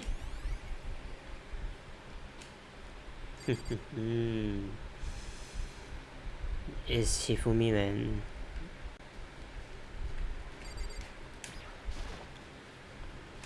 She looks like she's lost in thought. I don't think she's in the mood to talk, but better leave her alone. Maybe any... It's looking more and more like it really was a setup. Yep. This big locker near the pool. Asahina? There's no talking your way out of this one. You did it. Everyone knows it. Come on, man. If you don't tell me what's going on, how am I supposed to understand? I think I've figured out that someone's been killed, right? Hey, Makoto, who was it? Well, 2 people were killed. Taka and Hifumi. What? 2 people? Why are you freaking out? You did it. I did not! Wait, hold on. If those 2 are the ones that were killed, that's it, I know who did it! You may as well tell us then. Taka and Hifumi were fighting over Alter Ego, right? Which means Alter Ego and Chihiro must have done it. Oh yeah, there's the AI too, shit. Yeah, there's the AI too. Celeste wasn't so prime suspect after all, huh? Yeah, the AI, shit, I forgot about it. Yeah, Celestia and AI. These two are prime suspect now. Fuck, I forgot about AI. I see. That's unfortunate. Huh? Unfortunate? Stop trying to trick us. Just admit that you did it, okay? I'm telling you, you got it all wrong. Ah, I know. That note. No? Last night, someone slipped a weird note under my door. And here's what it said. I found a hole, maybe we can use it to escape. Monokuma can't find out, so don't tell anyone else for now. Let's meet at the rec room at 1 AM. But the last thing I remember is going to the rec room, and then for some reason I fell asleep. The real killer probably drugged me or something. Not a chance. No, hold on. He could be onto something. The nurse's office did have chemicals that could do that. What? Really? I told you, someone's trying to send it out. Secret passage, a chance to escape. Someone wrote all that to trick me. And you dumb bitch, you believe it. Even if that's true, you must be one dumb fish to bite every piece of bait that floats in front of you. Yeah, that's why he was chosen, man. Because he's dumb. Poor guy, man. Well, after being trapped here for so long, even if you know it's a lie, you still gotta check, right? Yeah, they preyed on my desire to get out of here. They deceived me. I still don't buy it. Well, you should buy it. Okay, then show us the note. With pleasure. I have it right here in my pocket. Looks like I lost it. Yeah, sure. Please, you gotta believe me. I wouldn't hurt a fly. As I said before, if you want us to believe you, you must produce evidence. Can you show us the note? I have no particular issue with what you claim, but if you want us to believe you, give us a reason. See, Celestia keeps pressing on this, you know. Normally she don't do that. Normally she back down a bit, you know. She don't press that hard, usually. Oh, what the heck? For serious? Hero's account. Now then, shall we resume our investigation? There's no time to waste before the class trial begins. Why do we need to keep investigating? We already know who did it. Why? Why did you kill them? Tell us, hero. No, it's like I said. Was it really to get the money Monokuma offered us? Yeah, that must be it. You must be totally broke. And that's why. Wait, that's the false accusation. Someone help me. Just be thankful we haven't bound and gagged you. Asahina is pressing quite hard too, but she's still not very high on the list yet. So let's see what happens. If you have time to yell and carry on, you have time to search for your evidence, right? Ah, you're right. I need to look for the second suit and that note. Feet don't fail me now. I guess I better get back to guard duty. I was gonna ask Toko, Genocide Jack to switch with me. But if she and Sakura got into a fight, we'd have a catastrophe on our hands. Well, bye. One by one, everyone peeled away. Makoto, do you have a second? Huh? I want you to help me with the investigation. It looks like I got a late start on this one, so I need to make up some ground. Sure, I don't mind helping, but can you promise me something? Later, when we have time, will you tell me why you disappeared? No. To reject me so simply. Anyway, I need your help. You don't mind, do you? Oh, okay. Thanks. Now then, shall we? So Makoto, first I'd like to examine the corpses. Examine the corpses? I can't believe I'm hearing that from a girl the same age as me. Dead bodies don't lie, you know. They tell the truth far more easily than the living. Wouldn't you agree? How am I supposed to answer? Anyway, we have to hurry before the class trial begins again. Yeah, you're right. Okay, then show me where the bodies are. They're in the repository. I guess we should head that way for now.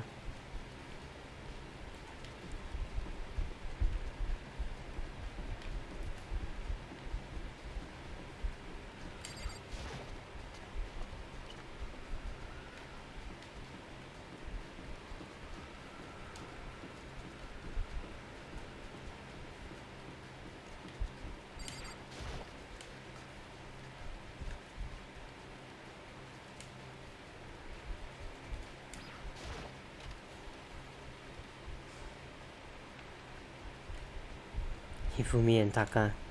For a moment, Kyoko seemed to go rigid, but only for a moment. Well then, let's get started. She crouched down next to Taka and without hesitation began poking and prodding with the bodies.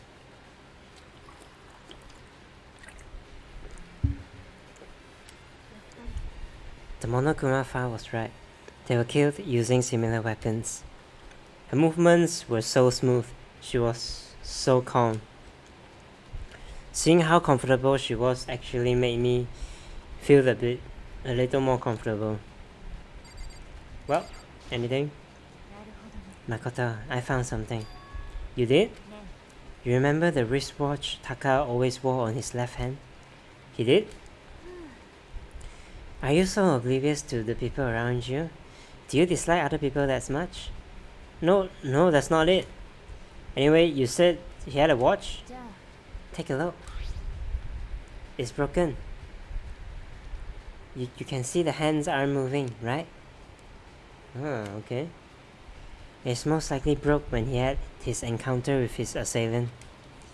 And if you notice, the hands are frozen at just past 6 o'clock. So that would mean the watch was broken sometime just after 6. But last night, Taka's watch definitely wasn't broken. Hey you, how long curious rating which watch? It's almost 10 o'clock, you know that? Bedtime for all the little boys and girls. So if it worked at 10 last night, it couldn't have been broken at 6 p.m. Meaning it must have happened at 6 this morning. Cool. And that's not all. Look at Taka's left hand.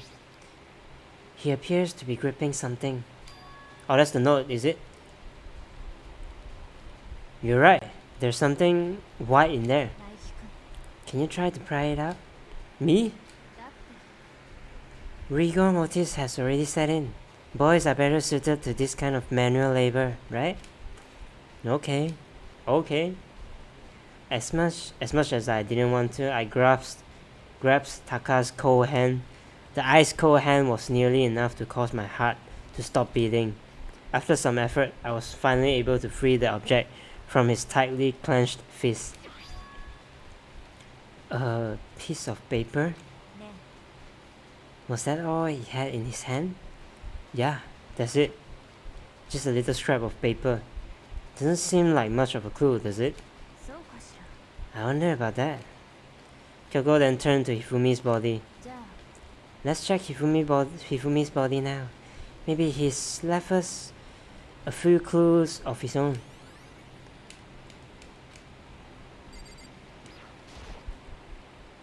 So, did you find anything? I did. More than I expected, to be honest. Look at this. A wad of paper. Hifumi had it hidden on him. Hidden? He stuffed it in his pants, so I can only assume he'd hidden it on purpose, you see? In his pants? Wait, so it was just his pants? Not like his socks or something? I don't know what that means. Anyway, let's take a look at the paper. Go ahead, Makoto. Open it up. When I think of how it was stuffed down his pants, it's like, it better be important, Hifumi, or I will never forgive you for this. It's the thing, huh? It's 6 a.m. Interesting, I found a hole maybe we can use to escape. Okay, this is the same as what Hero said, but this one was for Taka because it's at 6 a.m. because Hero was 1 a.m. so that means they drug Hero first, then kill Taka. Oh no! I found a hole we use to escape, blah blah blah.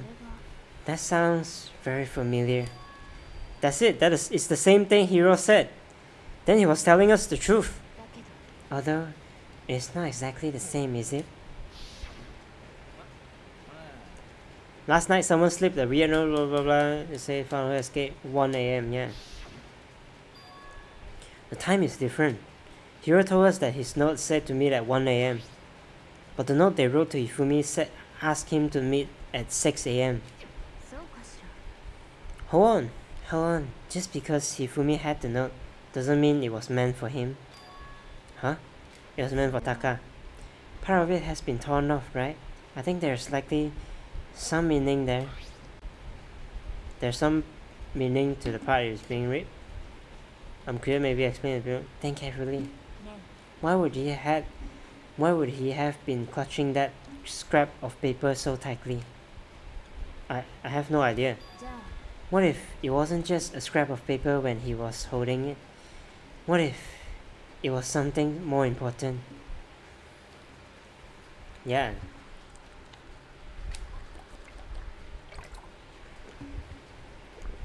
And how would something important like that become a mere scrap of paper? That's what you need to answer. And while we are at it, I should tell you one other thing. The two victims this time definitely had their e-books on them, e-handbooks on them. So the handbooks have nothing to do with how the murders were carried out. Not that there was any reason to think they were connected to the killings in the first place. So you are saying I don't have to think about the handbooks this time, right? If you didn't have to think about them at all, I wouldn't have gone out of my way to mention it. What the hell? All I said was that they weren't used to help carry out the murders. There may come a point, however, where a handbook may play a role. Hero's handbook, huh? Yeah. His door was open, right? A handbook may play in a role. I don't think I understand. Yes. When Hiro was struck, his handbook was stolen. To open his door, plant the evidence. But if Kyoko thinks it's important, I'd better keep it in mind. Ding dong, bing bong.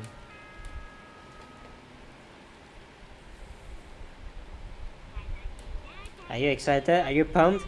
It's time for the class trial begin! Like the bright burst of fireworks, like the flash of a slow clashing with life and death.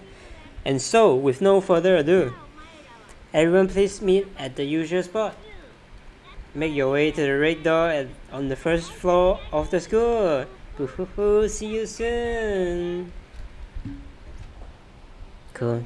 It's unfortunate, but I suppose this is where our investigation comes to an end. You have to figure out the rest for yourself and come to the proper conclusion. Yeah, you're right. Well, we'd better get going. Oh, okay. Alright. Let me go to the toilet a bit. We'll get back at the trial.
Alright, I'm back.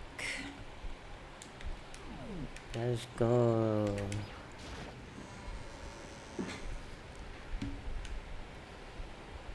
Everyone had heard Monokuma's proclamation, and they were gathered by the red door.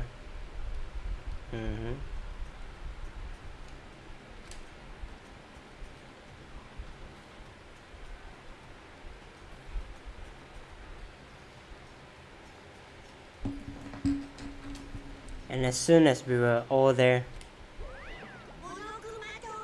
bro, what the fuck? Hello. He's multiplied? No, not multiplication. It just looks like that way because of an illusion. I'm moving so fast. It looks like I've multiplied. Damn, this is some Flash shit. Before Flash, huh? Hehe, can you guys tell which one is the real Monokuma? Sure. Can we just get onto the elevator already? You're not playing a long. We are not here to play with you. Okay, fine. Out then, if everyone's here and ready to go, please board the pain train. I mean the elevator. I'll see you guys down there. Okay then, shall we? Hold on, I'm not mentally prepared yet. You'll never be mentally prepared. You can't run away anymore, hero. You're gonna pay for your sins. I told you already I didn't do it, for serious. That reminds me. Did you ever find the other costume? Or the note? Well no, but... How unfortunate. Then it would seem we have our culprit. Stop pushing it, Celestine. Stop pushing it. No. This isn't the place to talk about it. Save your accusations for when we get to the courtroom. She was right. Let's get down there first. Then the story can really begin. Yeah, good idea. That's right. I have to do it. I can't let whoever killed Hifumi and Taka get away with it. For everyone who is still alive, and for the two that lost their lives. Then that rhymes.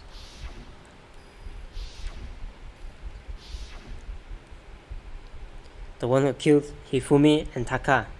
The one who killed two of our friends. The killer is... someone right here. And it's you. Fuck you. It would appear the culprit has been confirmed. This trial will be over in no time. Sure, come. I took one last deep breath and exhaled slowly. I began to walk toward the elevator. Once everyone was on board, the doors closed on their own, and the steel box began to move. The clunking of the elevator kept us company as we fell further and further down. There was no going back. Until we settled all this, we couldn't go anywhere. I'm not sure how long it was before the elevator finally came to a stop. The elevator door slid opening up onto a cruel fate. Why different? When I see all of you gathered here together like this, I realize just how few of you there are left. Your school life is slowly reaching its climax. Only cause of you. Why? Why are you making us do all these cruel things to each other? What? Do you really hate me that much? But I'm so cute. Stop goofing around and begin the trial. Don't rush me. Of course I'm gonna start it. I will never be like, stay tuned for the action-packed class trial after this commercial break. I never hold out on you like that. Okay, let's begin. Get to your assigned seats. And so the curtain opened once again. A deadly judgment, a deadly deception, a deadly betrayal. A deadly riddle, a deadly defense, a deadly faith. A deadly class trial. Yes, let's save it.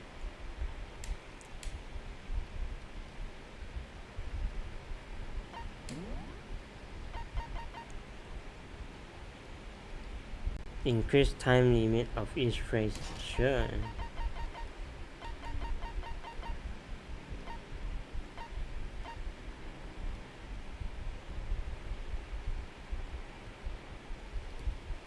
Recovers more quickly. Oh, this one even better. Eh? Handiwork. Reload 2 bullets at once. Oh, no space already. Bullet capacity. Yeah, let's go with that. Trial. Alright.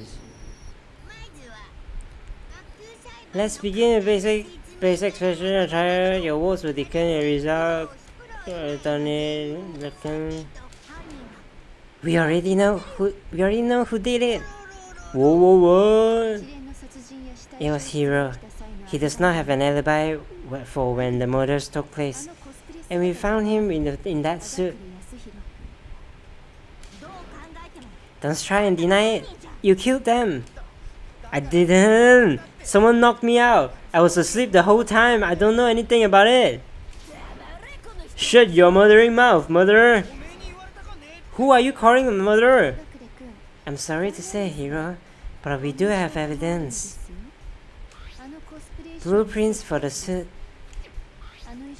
Parts we assume were used to build it.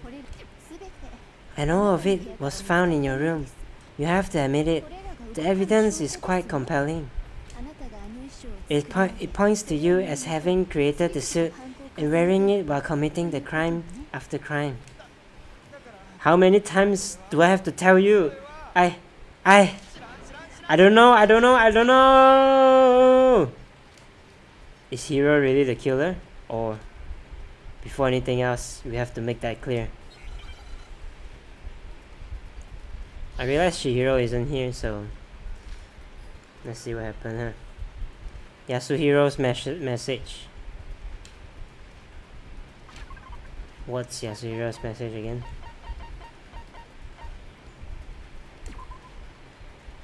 Oh, handwriting. Okay, cool. Found your room, in Hiro's room.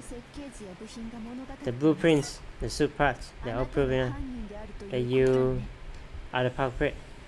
I don't know anything about that stuff. It's not true, it's a conspire. Hiro, why? Why did you kill them? Hold on a second. Okay.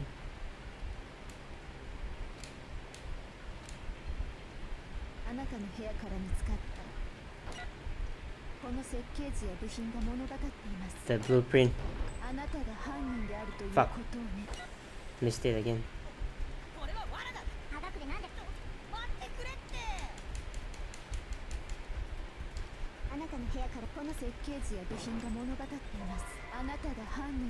Fuck, keep missing it.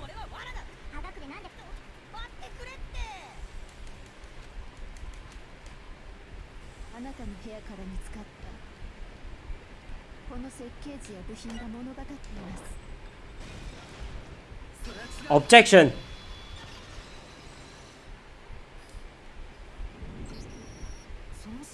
Are we sure Hiro really made those blueprints? What do you mean? Well, take a look at this.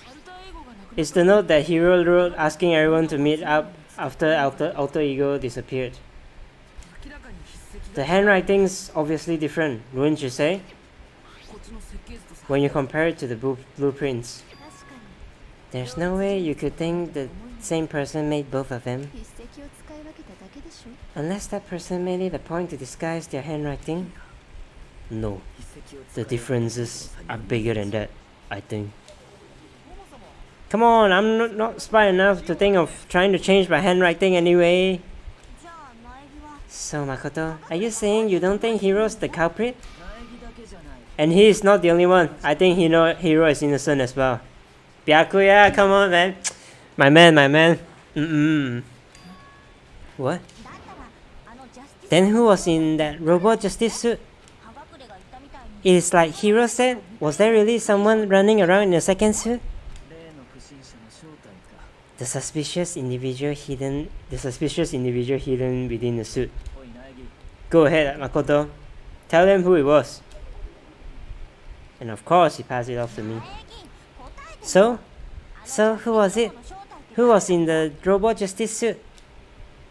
The suspicious individual in question, the one that must have been in the suit, is Hiro, of course. Take it. Other than Hiro, I can't think of anyone else it could have been. Obviously, he was in that particular suit, and we never found any kind of second suit. Then there can be no doubt. Hiro is the prime suspect. That doesn't make any sense. You just said Hiro didn't do it. It makes perfect sense. Hiro was the suspicious individual in the suit, but he is not the culprit. So what you are saying is... That's right. The culprit in this case has nothing to do with being in the Robo Justice suit. What? Now that's a bold assumption. And what reason do you have to make such a statement? You do have a reason, yes? Of course. But before we get to that, there's something else we need to clarify first. So let's get that out of the way. Hey, stop trying to boss us around. All things have a proper order. So what was it? What needs to be clarified?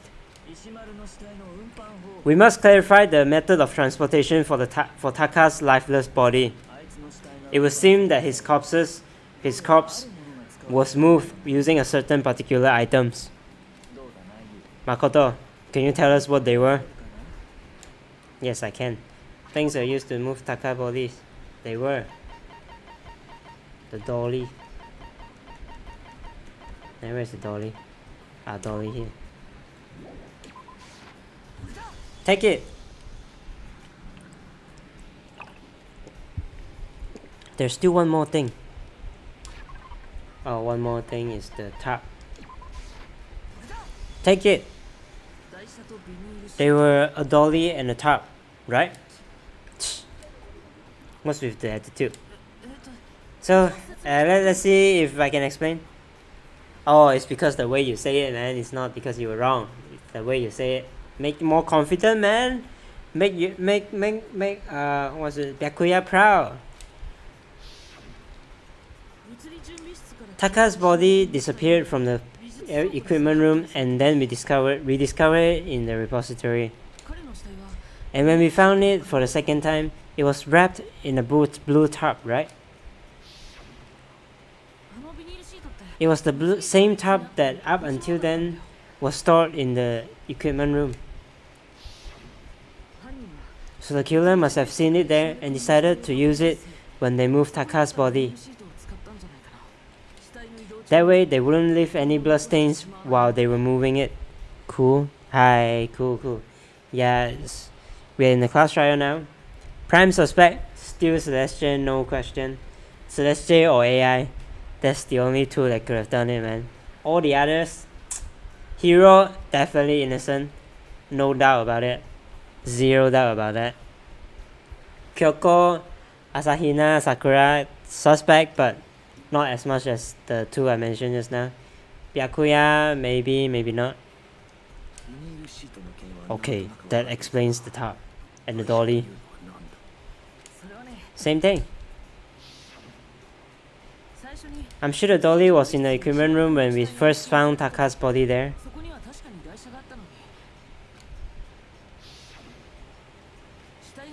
And when the body disappeared, so did the dolly. Later, when Taka's body reappeared in the repository,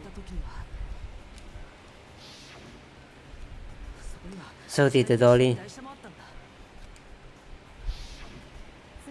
In other words, you think they used the dolly to move the body, am I right? But are you sure you are not mistaken? Huh? Are you absolutely positive the dolly was in the equipment room when we found Taka's body? LMAO. That dolly was made specifically for moving large objects between the repository and the art room. It would be very strange indeed to discover it had made its way to the equipment room. Is it not possible that it was in the repository all along and you simply didn't realize it? She's raised an objection. How do you respond? There was the tire mark, man. So easy, man. There's no shame in being wrong. Nobody expects much from you anyway. Fuck you, Celeste. I'm gonna prove that you did it. We have all accepted the fact that you rarely understand what's going on around you. Fuck you, Celeste. Wow, I've never heard anyone sound so nice about being so mean. But maybe I can change your mind. So easy, man. Celeste, really? You expect me not answer that? If I can just explain that. Blah, blah, blah. New element. What's that? Let's talk about reloading. And one more ingredient. Tempo suit ammo count up until now. Oh. Looking Y button. Cost you one bullet to destroy a single remark. Okay. Okay.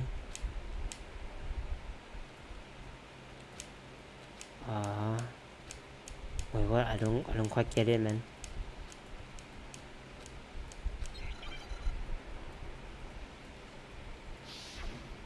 The moment of truth. Oh, what's this? Oh, fuck.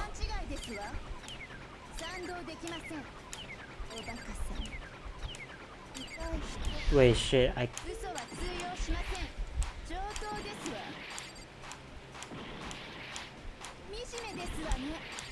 don't remember this is being played.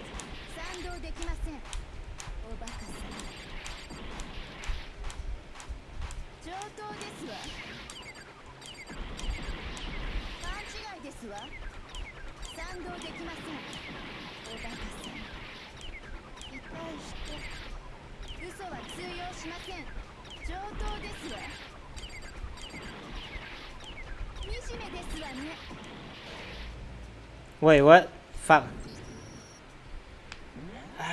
Fuck, man. Wait, how do I play that shit again? I forgot.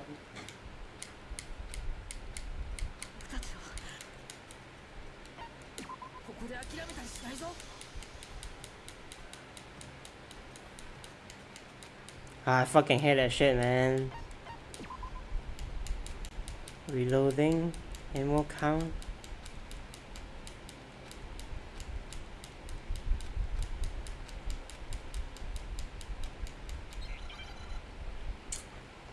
Fucking hate that shit, man. How do I play this again?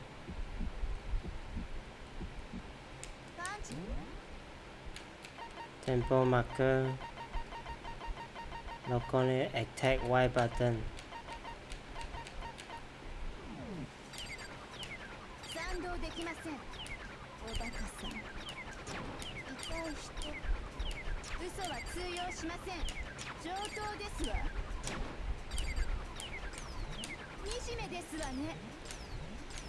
Oh.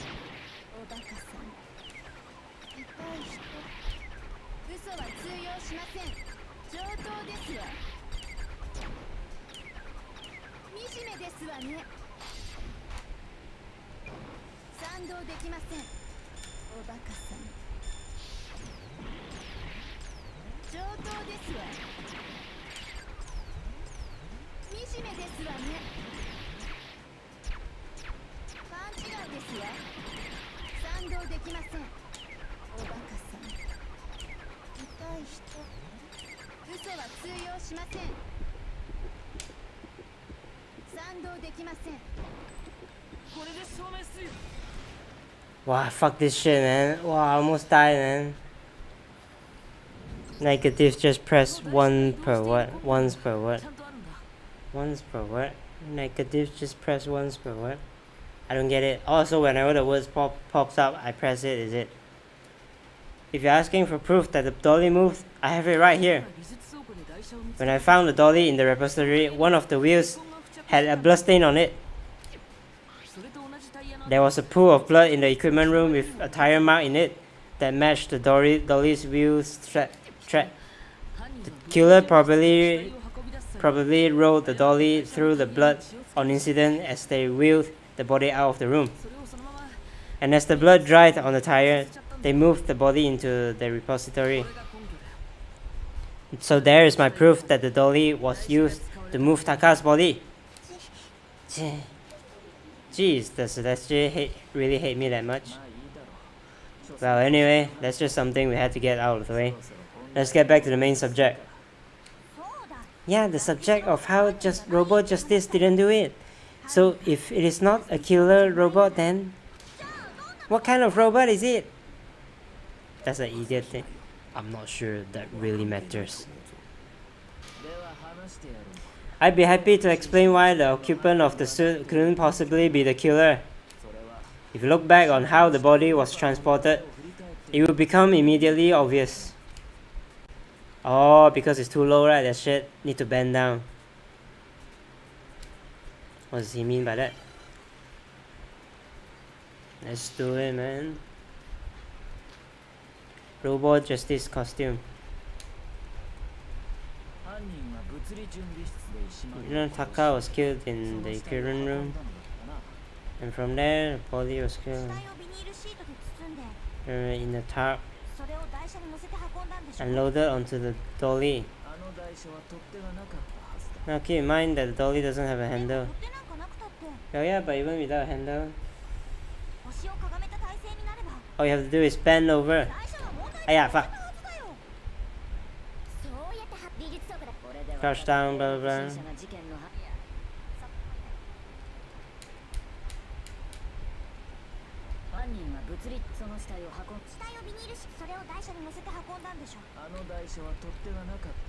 Handle. All you have to do is bend over. Objection.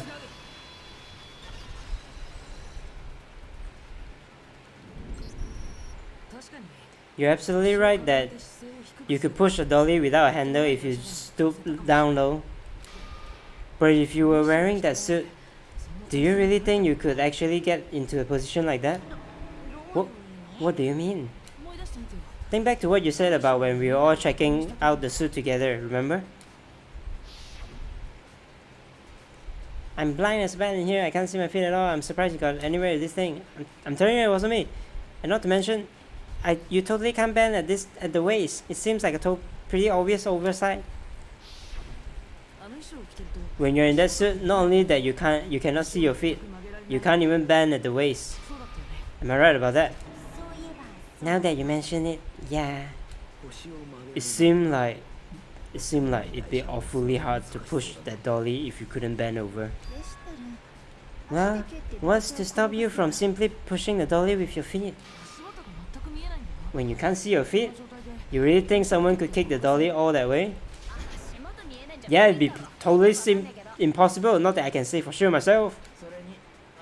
On top of that, if you were wearing such a rigid, cumbersome suit, it's very unlikely you would have the dexterity to go about wrapping the body in the tarp. But I mean, isn't that just a matter of taking off the suit when you're ready to move the body?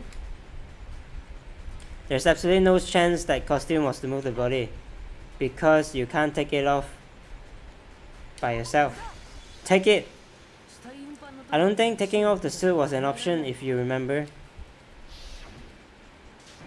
I don't know what's up with this thing, I can't actually get it off, I leave the hell. Why would you make something you can't take it off myself? I didn't make this stupid freaking thing.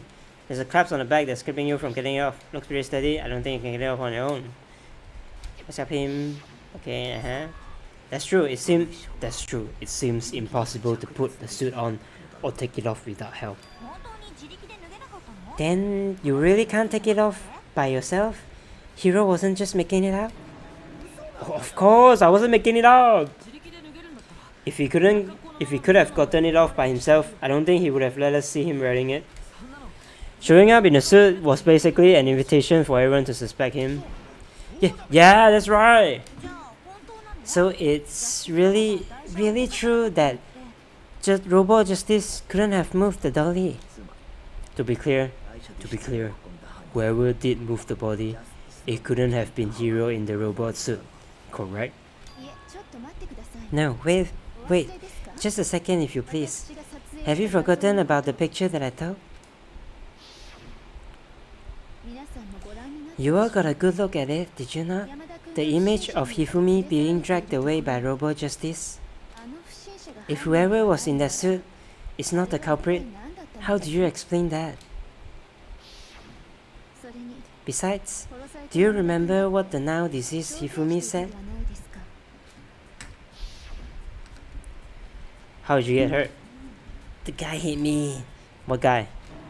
Robot Justice, that's what I decided to call him for now, just now.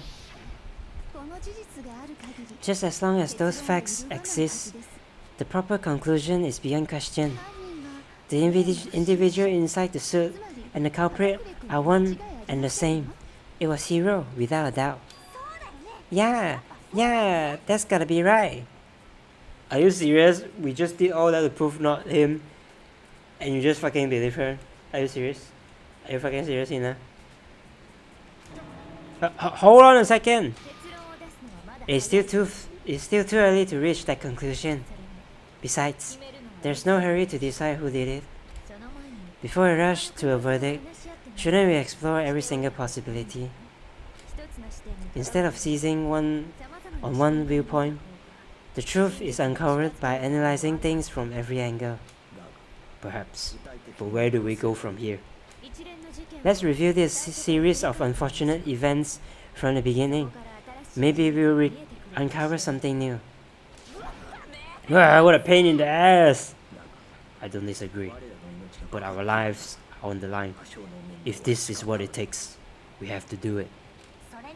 Plus, maybe we'll get to find out where the heck Kyoko was when everything went down. Alright then, let's take another look back at what happened. I suppose we could start with this morning. 4 of us gathered together in the dining hall. Makoto, Hina, Kyoko, and myself. We waited there for quite a while, but no one else showed up. So we went to look for everyone. That was around 8 AM. And as soon as we split up, Kyoko went missing. Soon after that, Hina found Celestia in the rec room and quickly came to get Makoto and me. It seems that I was unconscious for about an hour after I was attacked by my mystery assailant. I know it was an hour because I remember being attacked a little after 7. That was when we saw Celestia's picture and discovered that her assailant had been wearing a strange costume. As it turns out, it was Robot Justice. It also soon became clear that this same Robot Justice had been abducted Hifumi. We were soon joined in our search by Byakuya and Toko, and then went on to find Hifumi in the library.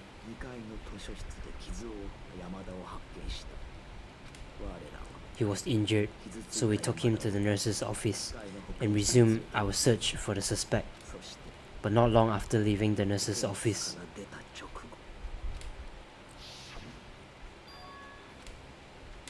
what's wrong? I saw a shadow of someone moving, blah blah blah. When Celestia told us that, we decided to split up and search the 2nd floor. And soon after that, I saw someone moving around the 3rd floor, and I yelled out to everyone as soon as I did. Celestia, what's wrong?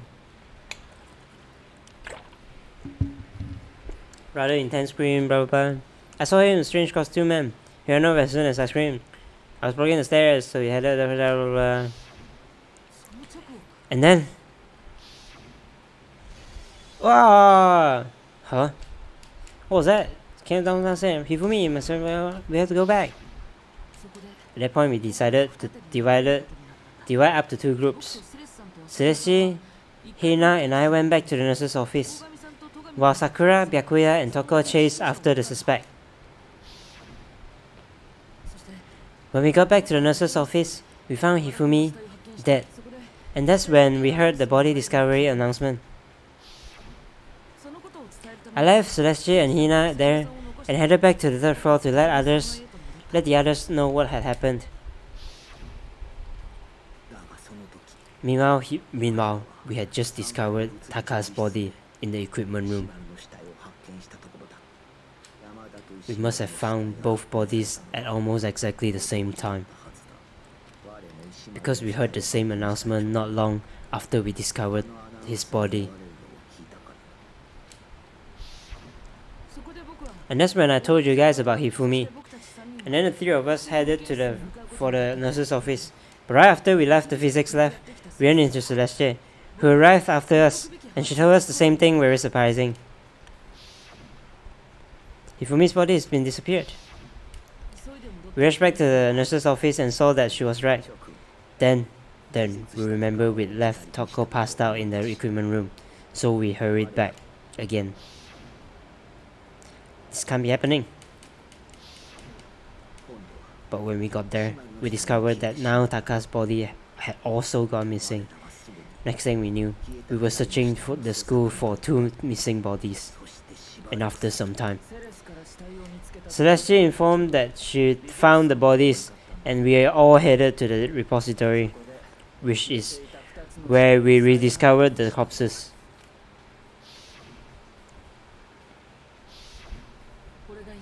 I think that about covers it. I see. The whole thing sounds exceptionally complicated. It certainly seems to me that these are not a simple series of connected events. Okay, well, if that's true, then what? Rather than a single series of events, I think we have to consider each murder a separate situation. And from there, we can uncover the contradictions surrounding all of them. Now then, let's get started, beginning with what happened to Taka. Contradictions hidden in what happened to Taka. In order to uncover the truth of this case, I have to find them, no matter what.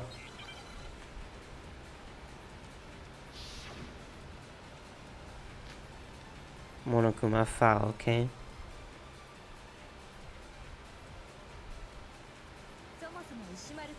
Regarding Taka's death, I wonder if he died before Hifumi, or perhaps it was after.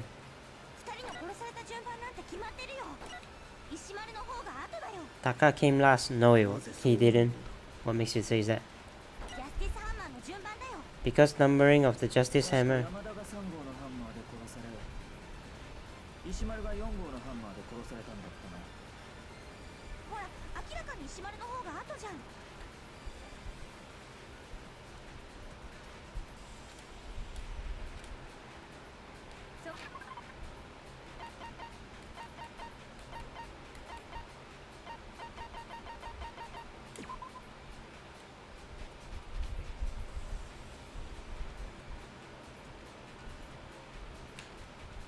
Kill with a similar weapon.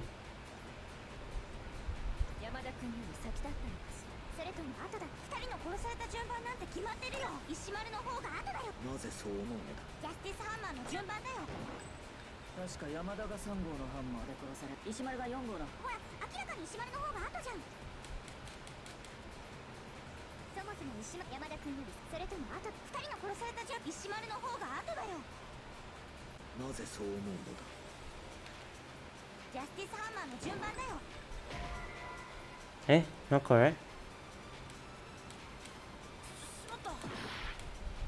Ah, fuck. Really?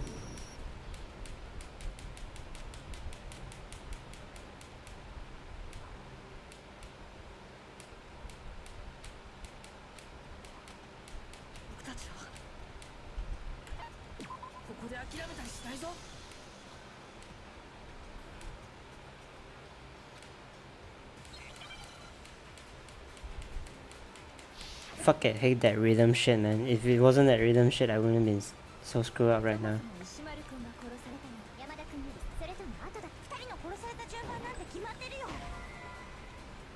Eh? The fuck?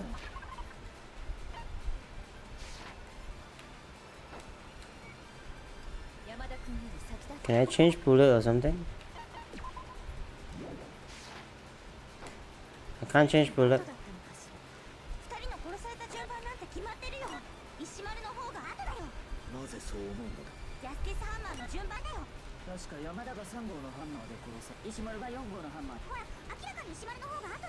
What the hell?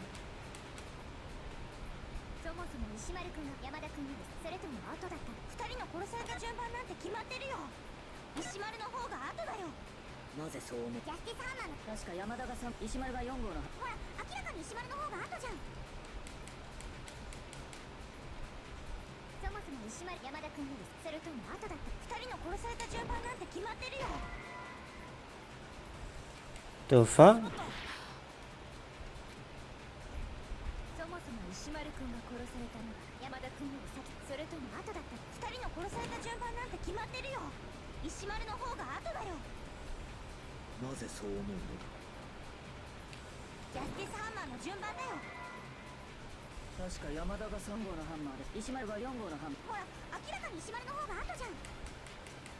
The fuck? It makes no sense.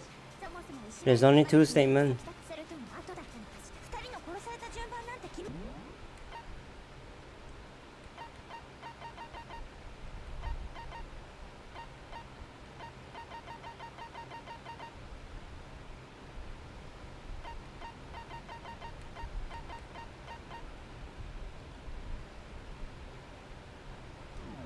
Oh.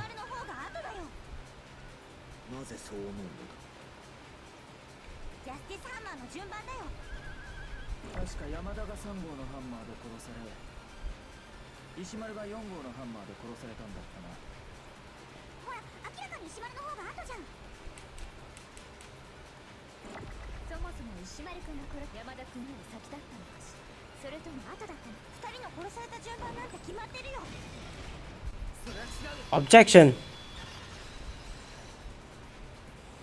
Forgot about I can do that. Hold on. There's no reason to assume that the hammers were used in the same order as their numbers. If anything, that's just another way the killer tried to disguise their actions. So you are saying the culprit wanted us to think that the hammers were used in order.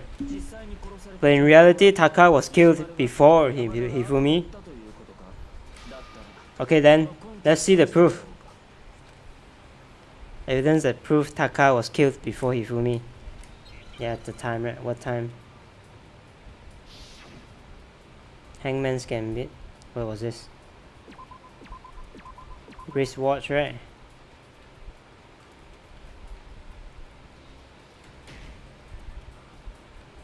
Eh? How do I play this again? Oh my god, man. Oh, shoot the letter with Y button. Eh? W-I-S-T, right? Wait a minute.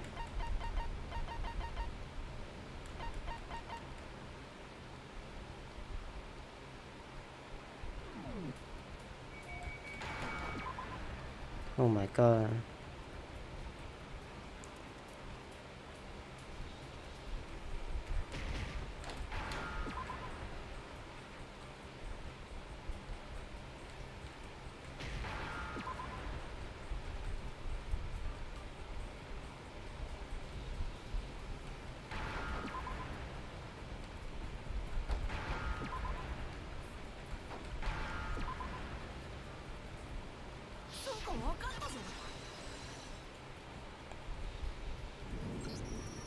Take that.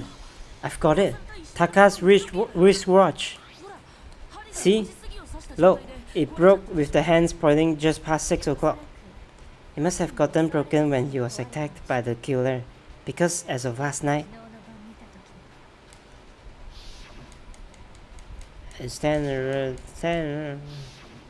Gameplay, yeah, fuck that gameplay, man. Fuck all that crap. It's blocking me to fast track this trial, man, because I already know what's going on. So if it wasn't broken after 6 last night, then he must have been attacked around 6 this morning. And that would mean that would be his official time of death. But if that's true, then he was killed well before Hifumi. And before Celestial was attacked this morning, which happened around 7. That's right. Taka was killed before any of the other incidents took place. That simple fact slipped past all of us. I already know that, you know. I already knew that. I won't tell them so much. We made the wrong assumption about the order of events because of those justice hammers. That's exactly why the culprit wrote the numbers on each hammer and had that increase in size. That way, when we saw how they were used in each incident, we'd easily make that wrong assumption. Now, if Taka was killed around 6, then everyone's alibis for his mother would go out the window. Because when he was killed, we hadn't met up in the dining hall yet. That may be true in the case of Taka's murder. But all of our alibis still hold true for Hifumi's death.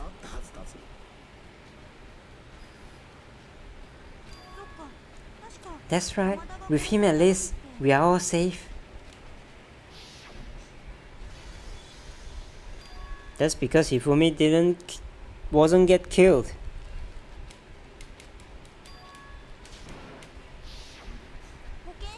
When we heard Hifumi screaming, we were all together, except for Hiro and Kyoko.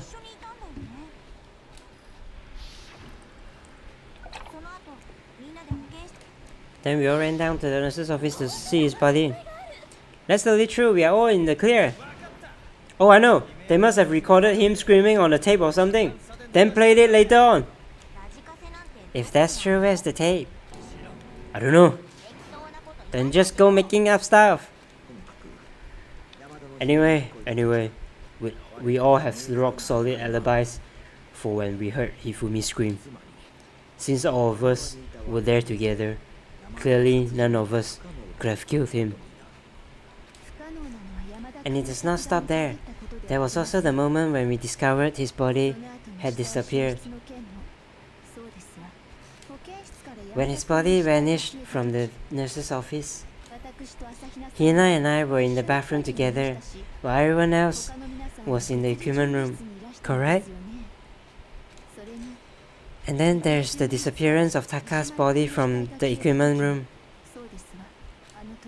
And at that time, we were all gathered together at the nurse's office because of Hifumi's going missing.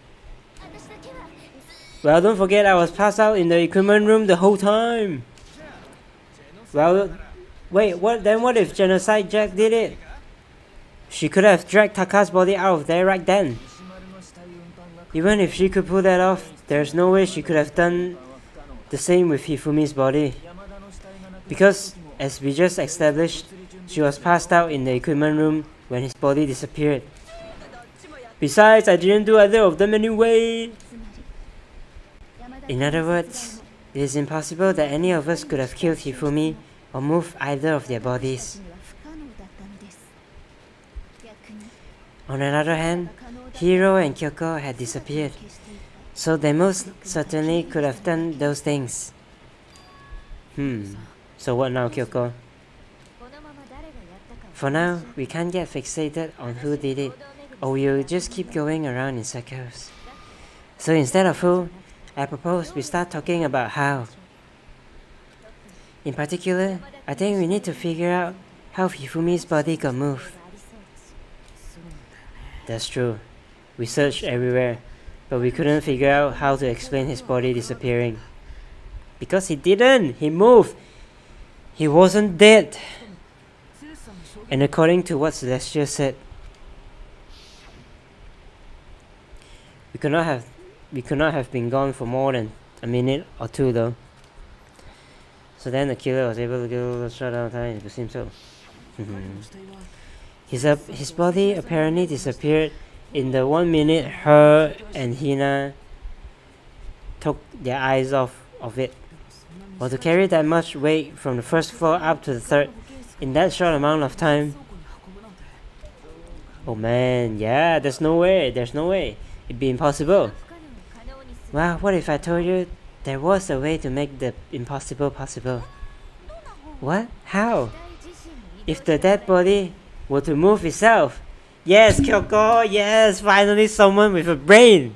And I'm pretty sure Byakuya know it too. Yes, finally, I've been saying it for so long, man. Huh? The dead body moved on its own? No, I don't think it has anything to do with the occult. I think what she's implying is we thought Hifumi was dead, but perhaps in reality he was still alive. He was still alive? Are you saying Hifumi wasn't carried out of the nurse's office, but simply walked out on his own? Yes, that's what I said too. Yes, finally. But I mean, we found his body. He was dead. Perhaps he was simply playing dead. That? It isn't possible. The idea that Hifumi was still alive. Is it really possible? Yes, it is.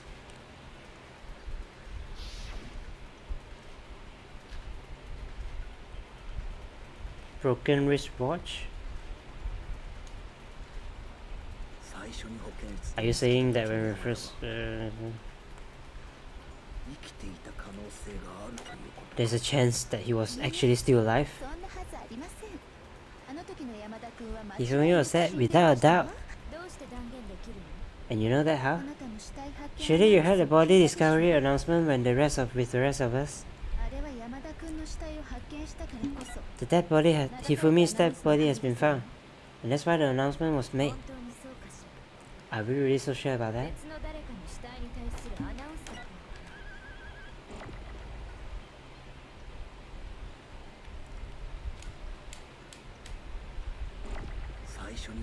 Someone else's discovery.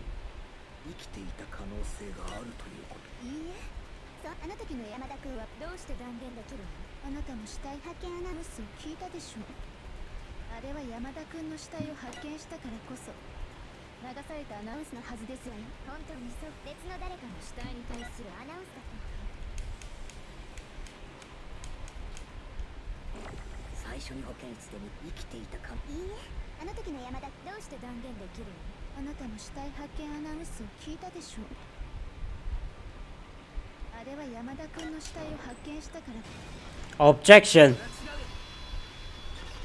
The announcement was for Taka. Was the body discovery announcement was made really intended for Hifumi? Of course it was. The announcement played right after we discovered his body. Maybe, but that was also the same time that Taka's body was found. That's right, it wasn't long after finding his body that we heard the announcement. So there's a good chance we have made a mistake in there somewhere. I think we've confused whether the announcement was for Hifumi or Taka. Yes, that's what I said. That's what I've been saying. First of all, if two bodies have been found, there really should have been two announcements. Maybe Monokuma simply got lazy and rolled them together into one. What do you say, Monokuma? Any comment? Well, it is a very sensitive issue, so I can't go into too much detail. But what I can say about the body discovery announcement is that it is only broadcast when 3 or more people find a dead body for the first time. Oh, 3 or more people for the first time?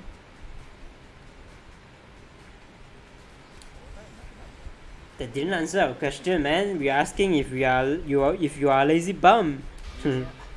No, actually, there was plenty. Huh? He said it was only broadcast when a body is discovered for the first time, which means even if we find the same body again later, he won't make the announcement again. If that is true, then why was the announcement made later on? Huh? Later on? Exactly. We heard the body discovery announcement twice.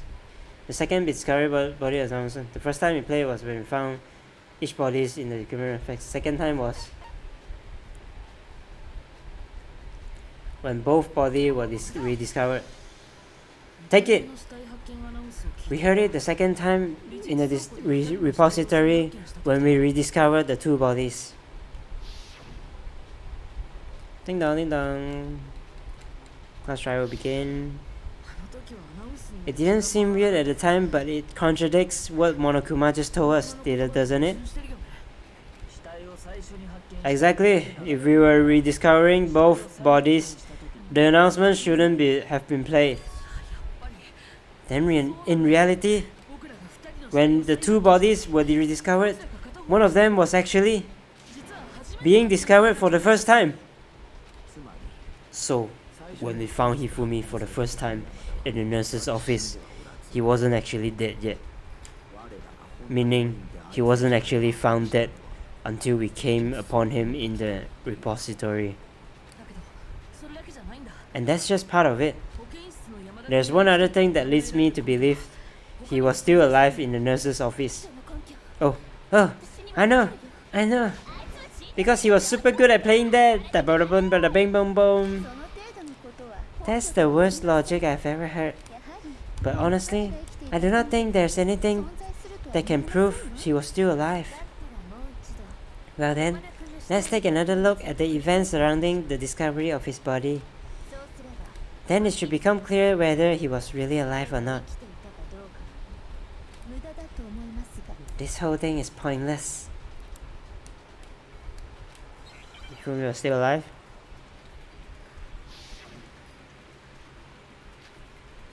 Hifumi's glasses, yes.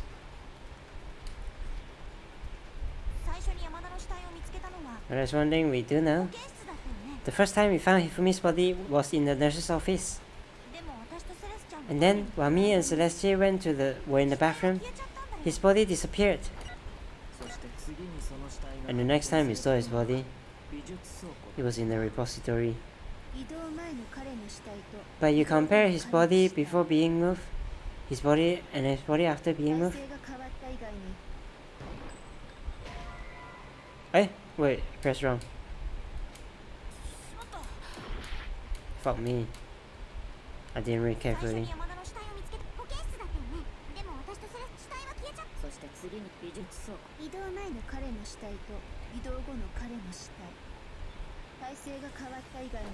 The change in how it was positioned. There was no noticeable difference. Wait.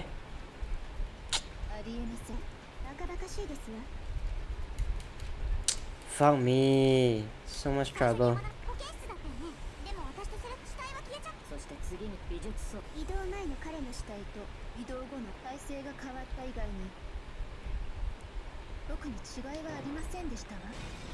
Objection!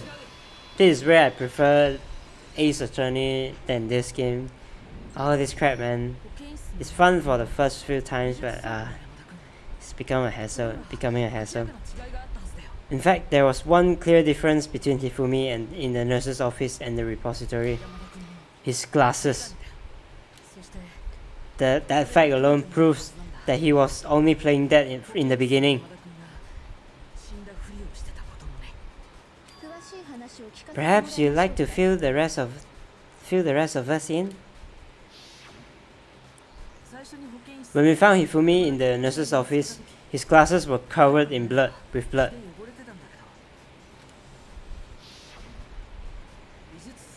But when we found him again later in the repository, they were spotless.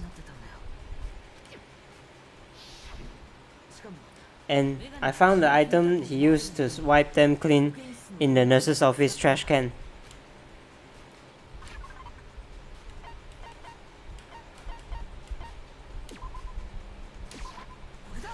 Take it. It was a glasses cleaning cloth featuring a certain cartoon mascot. One look at the bloodstain on the cloth should make things clear. This piece of cloth was used to wipe Hifumi's glasses clean. And the mascot on the cloth is the same one that's on the digital camera, right? And whose digital camera was it? Hifumi's? Of course. The character was Princess Pegos from Demon Angel Pretty Purgy Princess, I think. I highly doubt anyone but Hifumi would have brought something like this to school.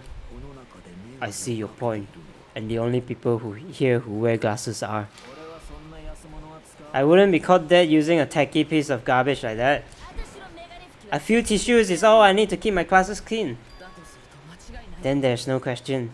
It belonged to Hifumi. So what you're saying is... what exactly? That he wiped his glasses to see the road when he walked.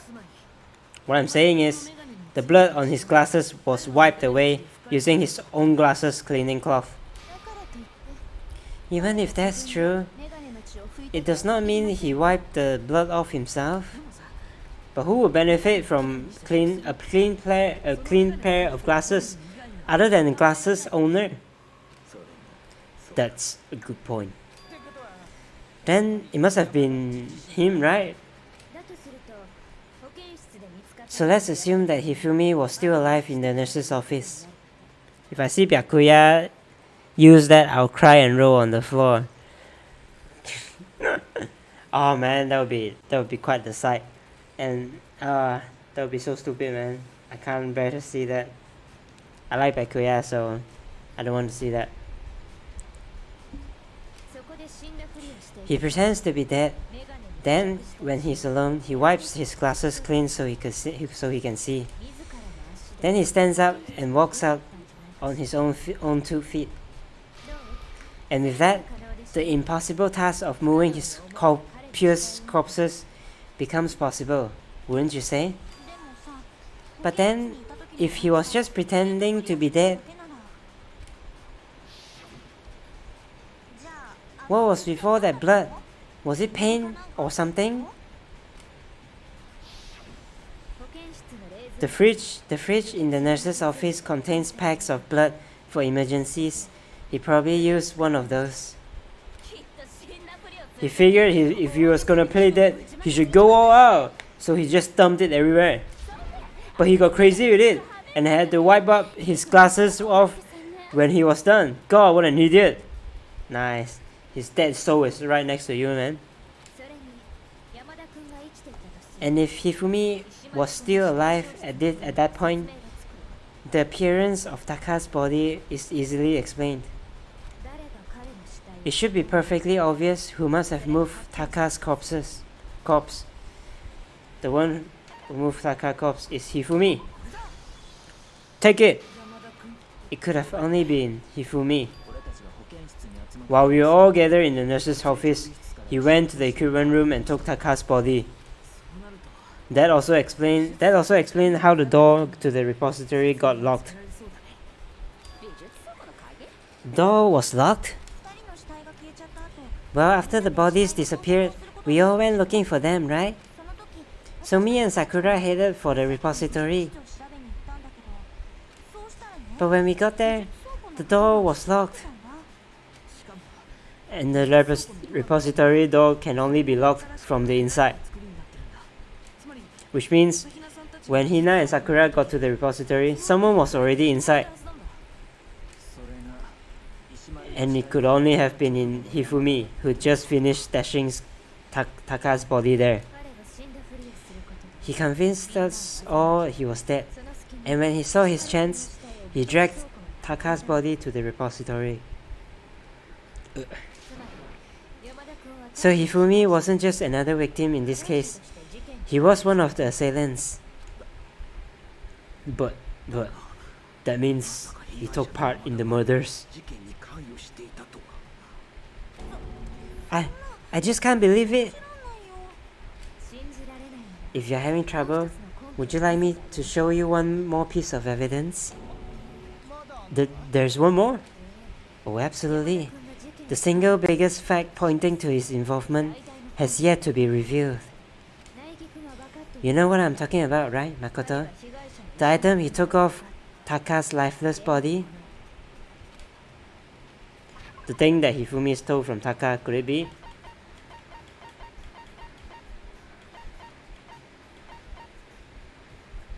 the note Hifumi have. Take it. You are talking about the note Hifumi had hidden away, aren't you? Hidden note? That's right. We found it stuffed in his pants. What? In his pants? Oh, now I realize why it's gross, right? I'm thinking it's the pants, like, you know, the normal pants. But it means panties, right? Is that why it had that conversation just now? Pants? Yes, his pants. Oh, okay, well, forget about his pants, the pants from the panties. I think this is panties. Panties for now. Take a look at what the note says. I found a hole, maybe we can use to escape. Monokuma Funkai also it's 6 AM. Ah, that's the note I was telling you about. The one that told me about where to go. Wait, this one's a little bit different. In my note it said it made at 1 AM. I see. Then this note isn't the same one Hiro got. It's not the same? In other words, the killer got in touch with another person besides Hiro. And that person could only be Hifumi's pen. What the fuck?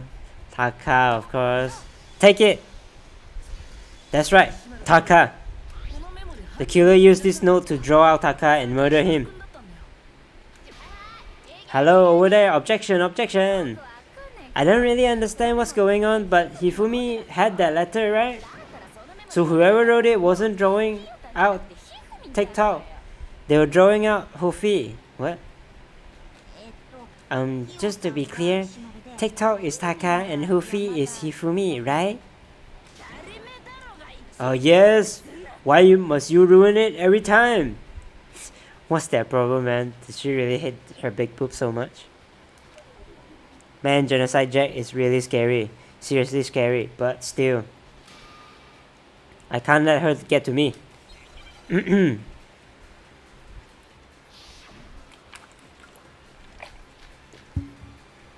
Broken wristwatch. Hifumi's glasses. Glasses cleaning cloth, okay.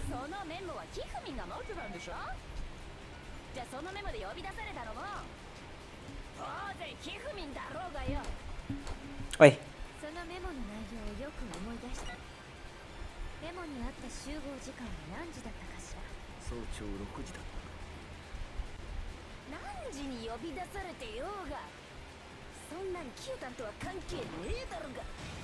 Objection!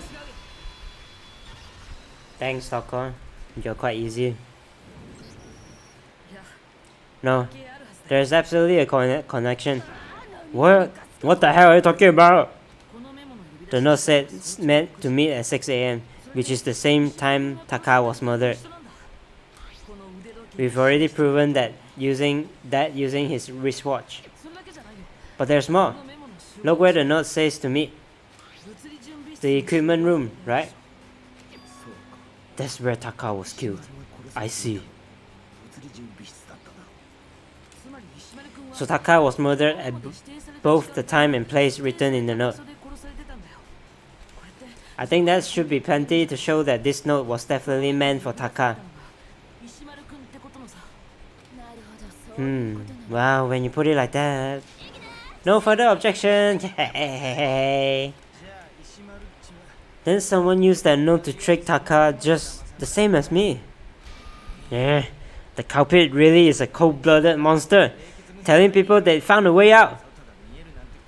Sure. But if they gave the note to Taka, what was Hifumi doing with it? Stuffed down his panties, no less. Most likely, Hifumi stole it off Taka's corpse after he died. Huh? He stole it? Where's your proof? Go ahead, show us. Proof that Hifumi stole it from Taka.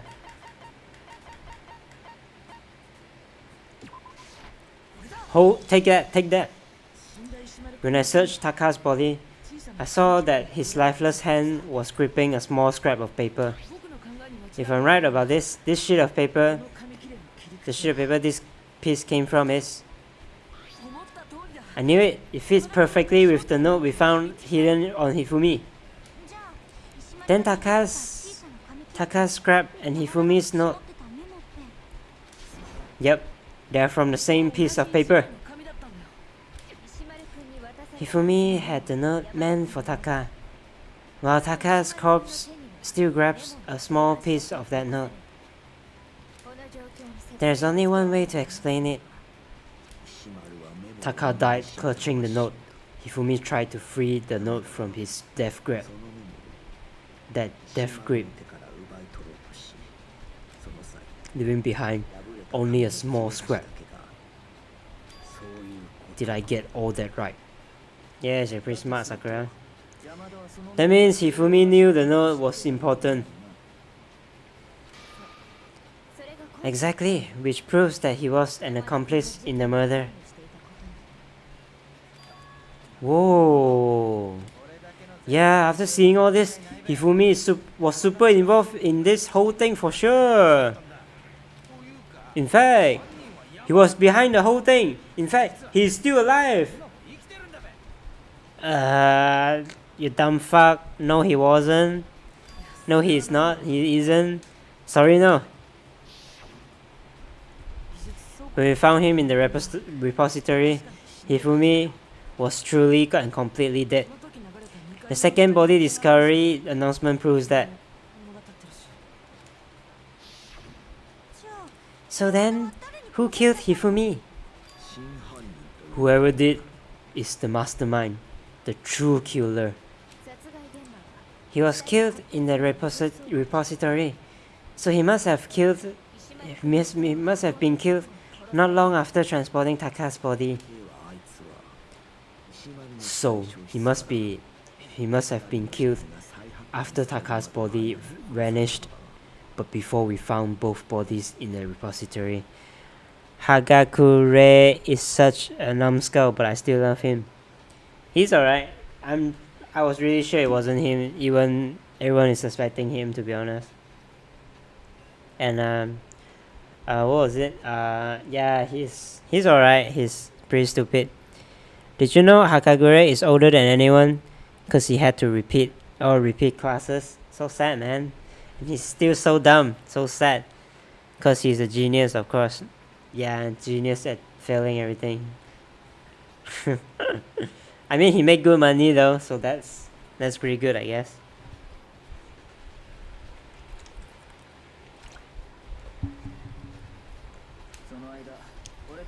During that time, we'd all split up and were searching for Taka's missing body. In other words, during that time, none of us have alibis. Wait, but me and Sakura were together. Stop trying to steal the spotlight, you stupid walrus, big boobs, whatever. Who are you calling a walrus?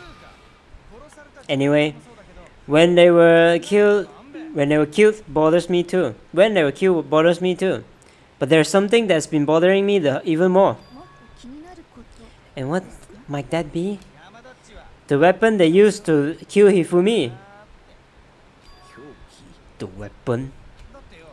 Yeah, cause I mean, according to the Monokuma file, the way Taka and Hifumi were killed was almost the same, with them having similar fractures and all. The fuck, why am I using this voice? You didn't fail if you're rich. Cool. I can't disagree with that, to be honest. But just this hammer 3 and 4 were still laying around in the nurse's office and the equipment room, right? So if Hifumi was killed in the repository, the culprit would have had to grab one of the hammers, kill Hifumi, then put the hammer back where they found it. But wouldn't that be seriously risky for them? I'm surprised. It seems there is some resemblance of a brain knocking around that skull of yours, after all. That's a pretty smart observation. I didn't think of that actually. Hell yeah, it's packed in there good and tight. Sure. He's right though. I don't understand it either. Yeah, that's where the wash hammer comes in, right? the Monokuma file makes it clear that they were killed using similar instruments. If the hammers were already laying around those other rooms.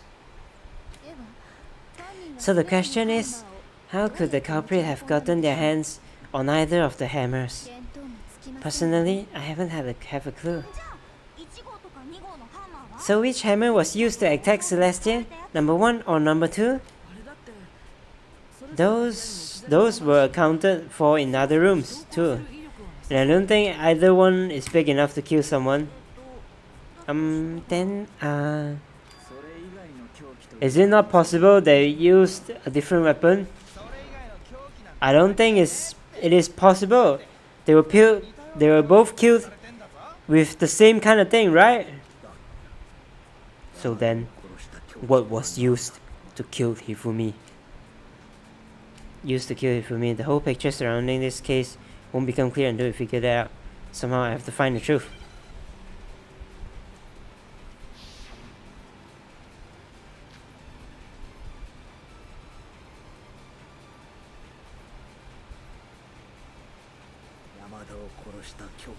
What was used to him?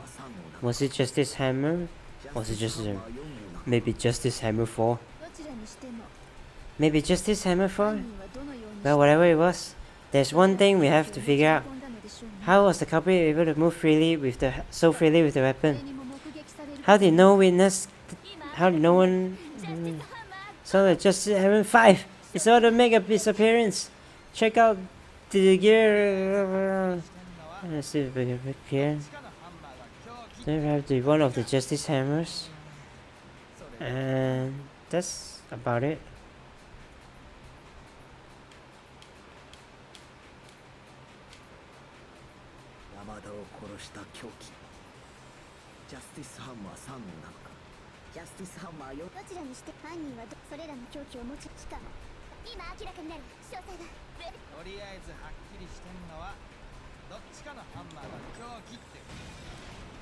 Objection! Doesn't have to be Justice Hammer, man. The murder weapon wasn't a Justice Hammer at all. No, it was something completely different. But seriously? A different weapon? Specifically, a hammer from the repository. The killer could have easily used that to kill Hifumi. Now, all the hammers in the repository were covered in flecks of grit and debris. But for some reason, one of them had been scrubbed clean. Huh? And the reason it had been scrubbed clean was most likely because it was used to commit murder. If the hammer got covered in Hifumi's blood, of course they'd have to clean it off.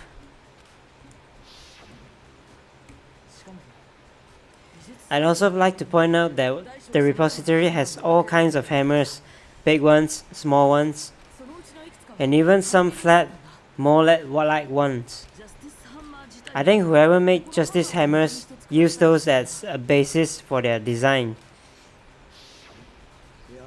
If that's true, that would explain the Monokuma file's note about the wounds being similar. So Hifumi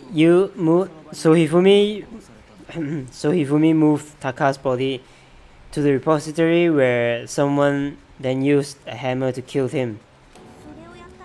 And whoever did that is the true killer, the one Hifumi was working with and the one who betrayed him.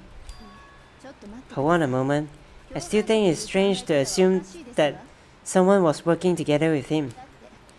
The way the graduation rule works, there is no benefit to helping someone else carry out a murder. So the idea of anyone who would work together like that is simply ridiculous. We talked about this, did we not? We did talk about how there wouldn't be any reason for anyone to work together. At least, that's what we thought at first, but that's the type of person Hifumi is, man.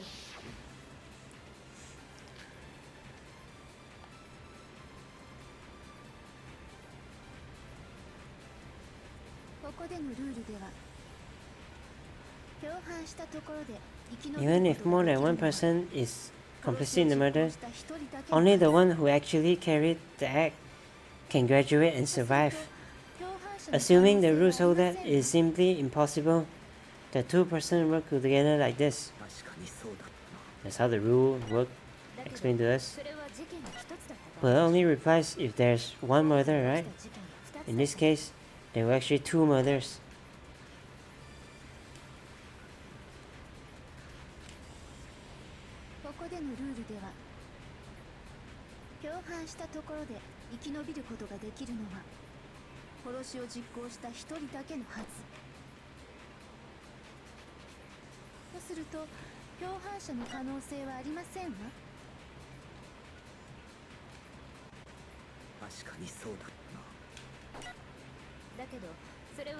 I see. If there's two murder, then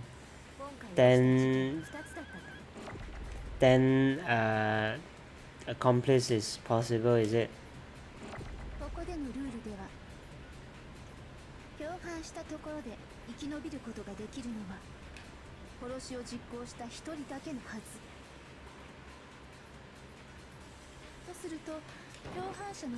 Objection.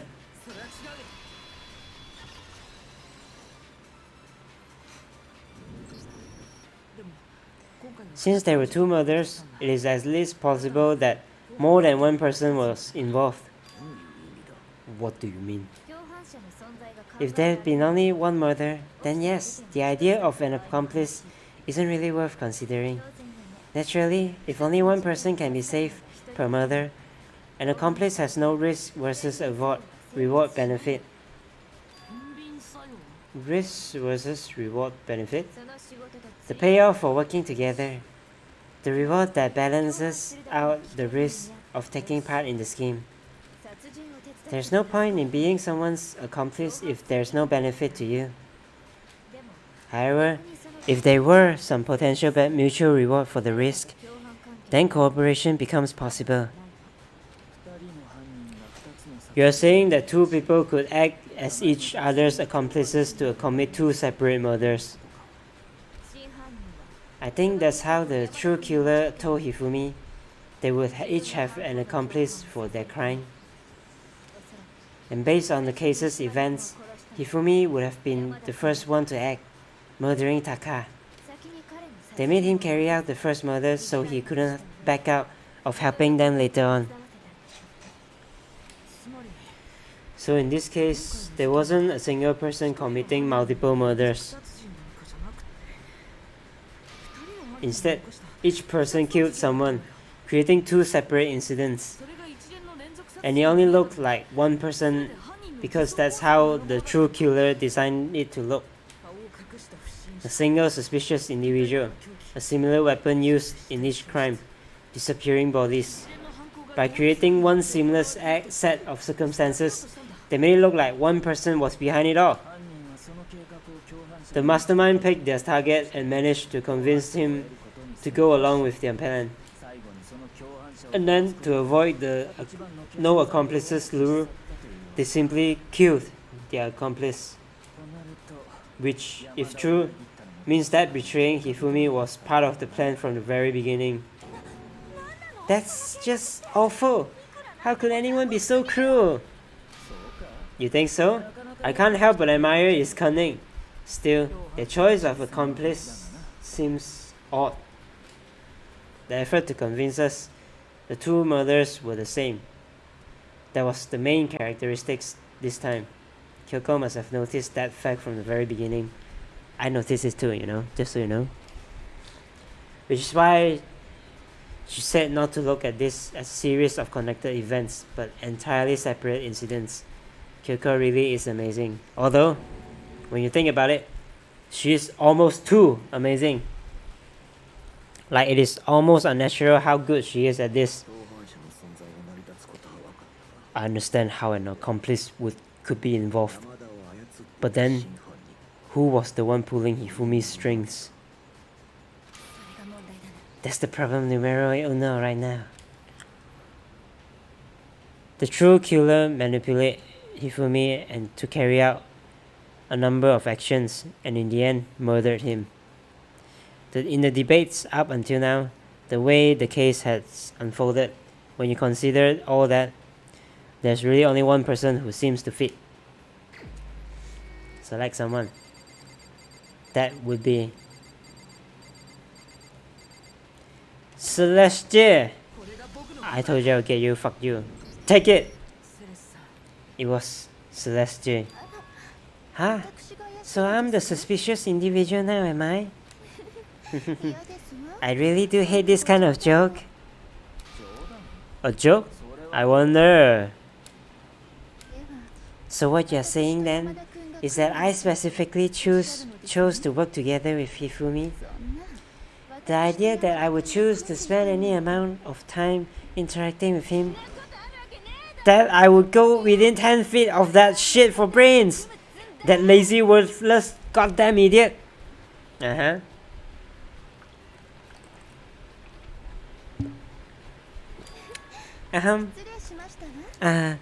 Pardon is more annoying. Just to be clear, there is evidence to support it. Is that so? It is. Throughout the investigation, there was certain behavior that was common to only the two of you. Considering what we have learned so far, it only further proves that the two of you were working together. What is it that only Hifumi and Celestia had in common? Encountering the suspicious individual. Take it! The behavior they had in common has to do with the suspicious individual in the suit, doesn't it?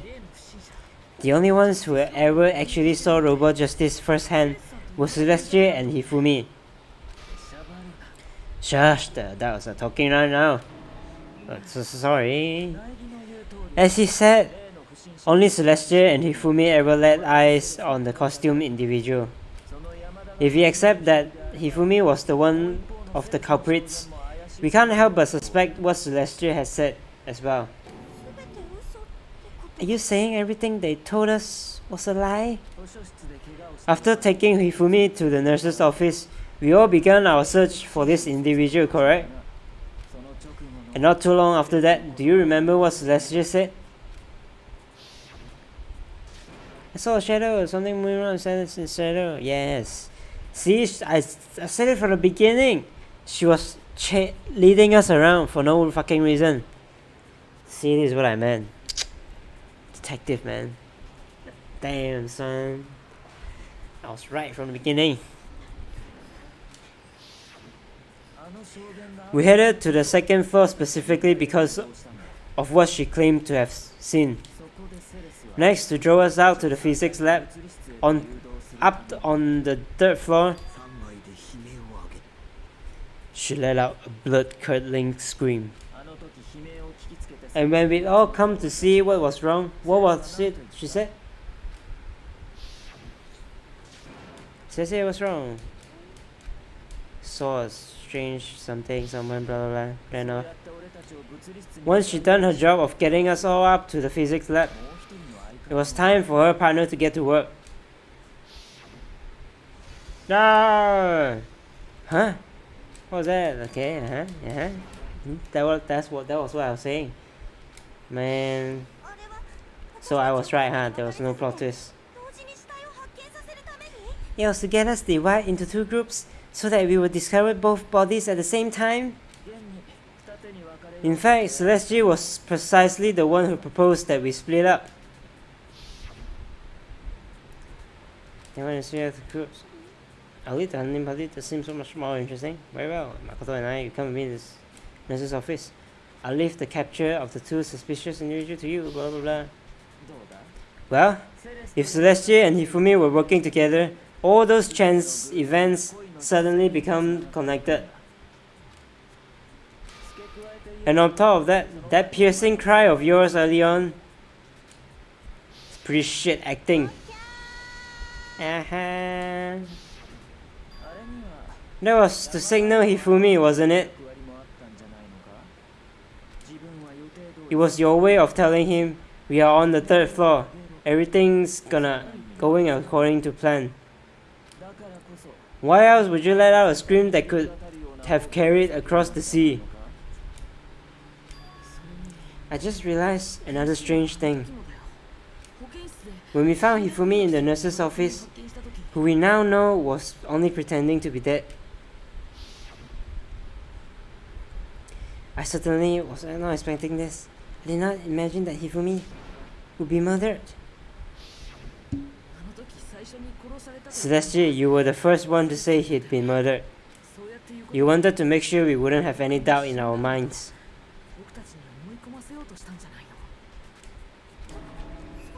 I don't believe it. Everything. The whole thing was one big act. Hina, you were with Celeste when Hifumi's body disappeared, right? Yeah, I was feeling kinda sick, so Celeste took me to the bathroom. Wait, then that was... She wasn't worried about you. She just saw a chance to help Hifumi sneak out of the nurse's office. Each piece isn't much by itself, but start putting them together and the picture gets very ugly indeed. Wouldn't you agree, Celeste? I have no idea what you mean. Don't bother trying to deny it. You made one fatal mistake. Oh, did I? I didn't even catch it myself when you first said it, but looking back, I can say that one little slip up was your undoing. What? What are you talking about? I'm talking about what you said after Hifumi's body disappeared and we returned to the nurse's office. They must be really enjoying this. Enjoying the sight of us standing around, frightened and confused. We are all going to die here. We are all going to die here, just like those guys died. I remember her saying that too, but I don't understand what's so strange about it.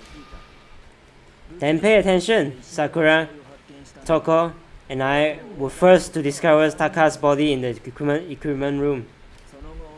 Then Makoto showed up and told us Hifumi had been killed. So Sakura and I had left with Makoto. Once we were in the hall, we ran into Celeste, and all the four of us headed to the nurse's office. Now the entire time we were together, none of us said anything about Taka being dead. Think about it. Celeste's comment doesn't make any sense. It was completely out of place. Damn, Byakuya, I didn't see it too. My man, Byakuya, good job. Yeah, I see what you're talking about, although I don't really get what it means. You hear that, Celeste? Everyone's having some trouble understanding. Could you repeat what you said? If you're really not the culprit, you shouldn't have any problem repeating it, right? Byakuya said that Celeste's comment doesn't make sense. But what is he alluding to?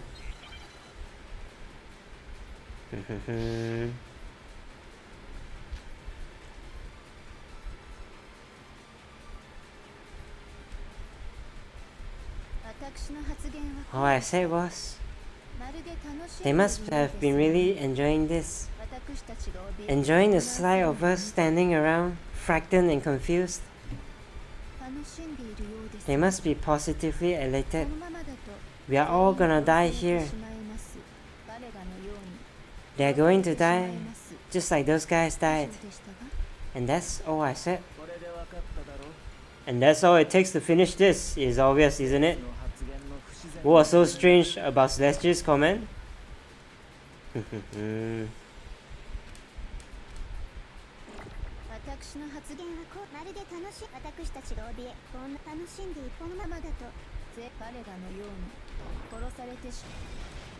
Objection! Good job, Byakuya. Great job. That's right. There's no reason Celeste should have said just like those guys died. When she said that, none of us had told her Taka was dead. Exactly. and we didn't run into her until after we were all out in the hall. So there was never any chance for her to have seen his body in the equipment room for herself. Seems like Celeste already know, and she's giving up. So how did you know, Celeste? How did you know more than one person had been killed? And how did you know they were both guys? Because Kyoko had also disappeared, right? So she could have been dead too.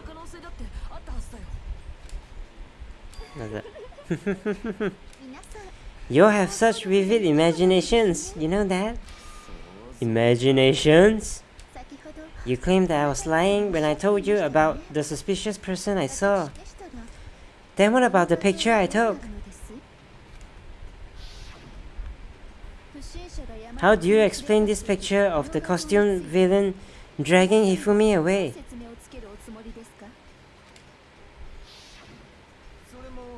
It has to be some kind of setup, right? Celeste put the suit on and then she used the camera's timer to set up the picture. No, it was you, man, you know? Have you so quickly forgotten? You are the only one who could have possibly fit into that suit. Plus, I happen to know that this particular camera does not have a timer. In other words, it is an unassailable fact that this picture of Hifumi being dragged away, if everything I told you was a lie, how can this picture exist? Simple. Are we sure that's really a picture of the suspect dragging Hifumi away? What could you possibly mean by that? Surely there are no other explanations than the one you've offered up. No, there's no other explanation. Other explanations? Of course there is. Hifumi is faking it. If it wasn't a picture of the suspect dragging Hifumi away, the only possibility is Hifumi is dragging the suspect away. Take it! It's not a picture of the suspect dragging Hifumi away. I would say it's a picture of Hifumi dragging the suspect away. That is certainly within the realm of possibility. The one being dragged off in that picture isn't Hifumi, but the person in the robot suit. We've simply been led to believe that it is the other way around.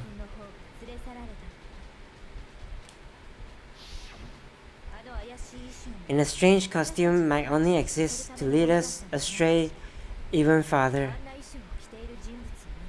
If you saw someone wearing something like that in this situation, of course you'd notice and be suspicious. That's what happened. You put me to sleep and made me out to be the bad guy in all this.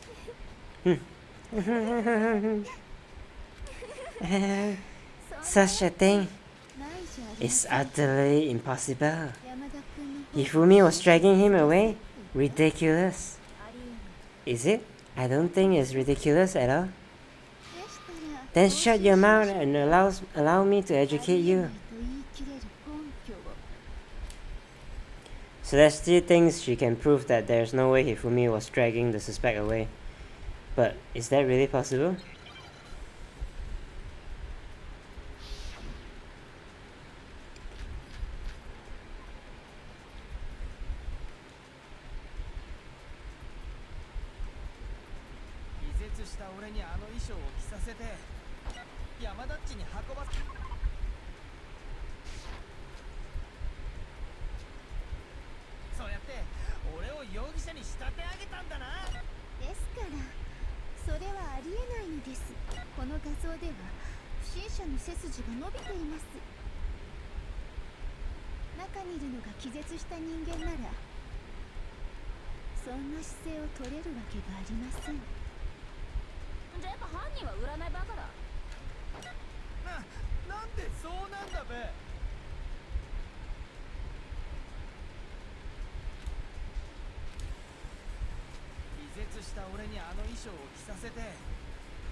俺を容疑者に仕立て上げたんだな。ですからそれはありえないのです。この画像では不審者の背筋が伸びています。中にいるのが気絶した人間なら。Ah, fuck. Press wrong.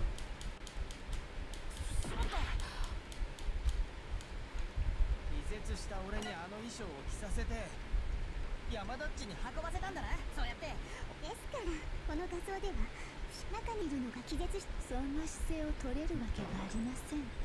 Objection. それは違う。So that's Jay, you're not doing so great, man. No, even if the person inside the suit were unconscious, they could still stand up like that. Because that just Robo Justice suit had a certain characteristic.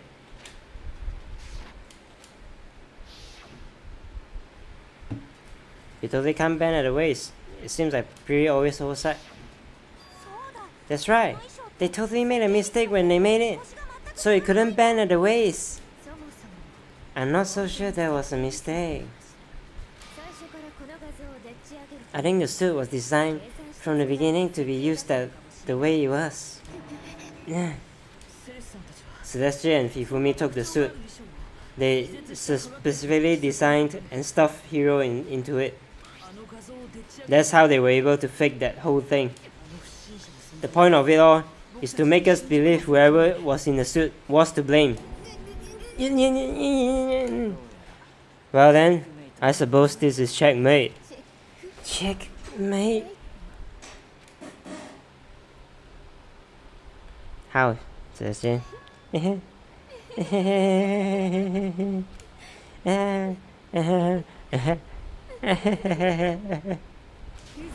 Don't make me laugh, you idiot! What do you mean checkmate? Celestia? Clearly, you want to cram me into your little guilty box. Well, there's one little problem. Have you already forgotten what Hifumi told us as he lay dying? Hey, Hifumi was here, just give me was Yasuhiro. When we asked him who attacked him, his answer was quite clear, was it not? He said, and I quote, Yasuhiro. In other words, Yasuhiro Hakagure. Wait, but my name isn't really Yasuhiro. It's actually Taro. Sure. Your confusing statements don't make any sense. You're only making things more complicated. He did say Yasuhiro, but are we sure he was really pointing the finger at Hiro? What the hell are you talking about? I'll burn you alive. Hiro, Kyoko, what do you mean by that? Think back of how Hifumi used to talk to us. How did he refer to each of us? He said other people's last names. Yeah, he called me Naege-san. Mr. Naege.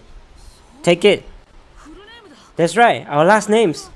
He called us all by our last names. Exactly. I know I heard him say Mr. Naege more than once, for example. So if Hifumi did mean to say Hiro's name, he would have said his last name, Hagakure. I'm sure it's just incidental, by chance. His first name. Incident? Don't talk. Random chance. Now, isn't that a convenient explanation? No, there's no reason to think he would have said the name any different than normal. But he must have run out of energy before he could say any more. So Hifumi was trying to tell us the last name of whoever killed him. But the name he said doesn't apply to anyone here.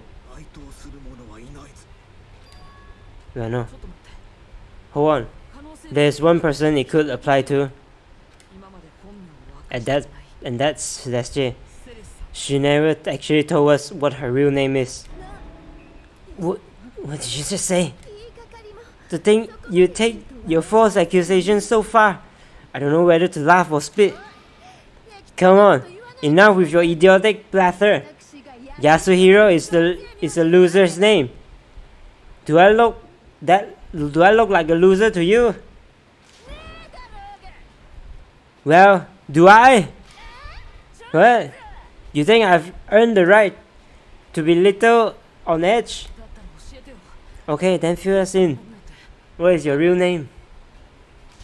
Fine. I'll make your ear holes all out. Make sure your ear holes are wide open and listen up. My real name is Celestia Ludenberg. Could you please stop making me repeat myself over and over again? Celestia still won't give up. So then, I have to do something to make her accept it. Oh, is it the fucking shit time? Oh, okay, cool. Thank God. E-handbook. Oh. Spotter's hammer. Yasuhiro's message.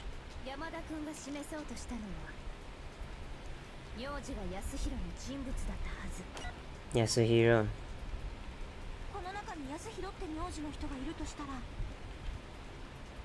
本名を明かしていないセレスだろうな。だから何度も言ってますように私の名前はセレスティア・ルーデンベルクなんだよ。いつまで言い張ってるつもりだ。言い張るも何もそれが真実ですわ。それを確かめる方法がない以上それが真実なんだよ。 Nice character breaking. Handbook, right? Yeah, handbook, yeah. Trying to shoot it, but I didn't get it. 本名を明かしていない。だから何度も私の名前セレスティアいつまで言い張るも何それを確かめる方法がない以上 Ah! それが真実なんだよバカ Fuck this shit, man. Come again. I have to be a fast shooter. 本名を明かしていない。だから何度も私の名前セレスティアいつまで言い張るも何もそれを確かめる方法がない以上 Objection! Let us check your handbook. Shit, freaking out. Yeah, I know, right? The character is breaking. That's it. The handbook. What? Anytime you turn your handbook on, it shows the owner's name when it boots up, right? Morikuma told us all about it before. Handbook, blah blah blah, your name, blah blah blah.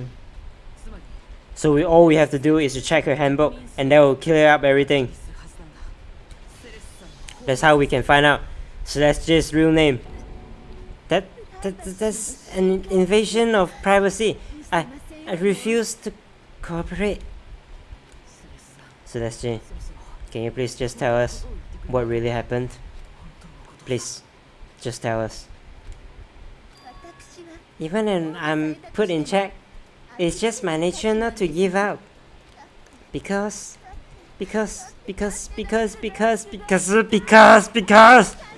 until the game's over, you never know what might happen. Well then, let me settle it. Let me go over the case again, from the beginning, and shed light on all your crimes. And that will bring everything to an end. Cool. Yay! Time to do this again. What is this?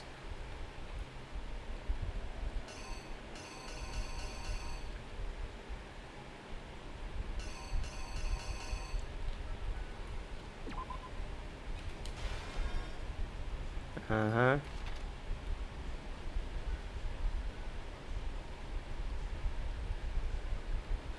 Oh, the note.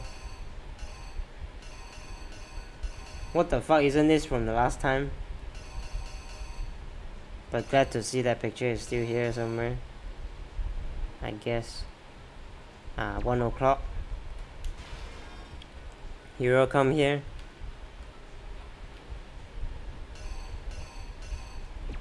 Hero is like,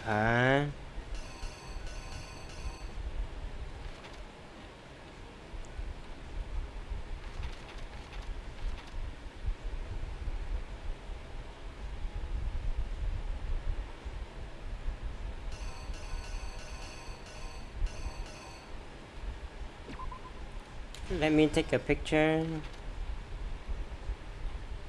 And then now it's time to look at the watch. It's 6. Huh.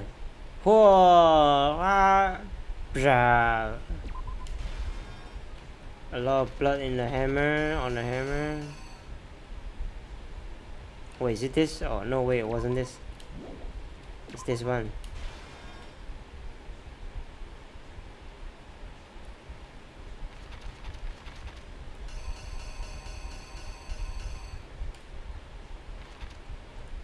Isn't this from the last time too? The fuck? Camera, show me. Oh, got bitten. Got bitten by this, right?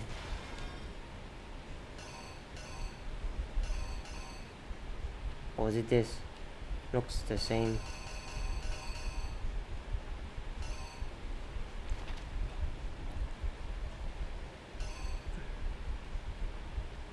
Put blood all over his face.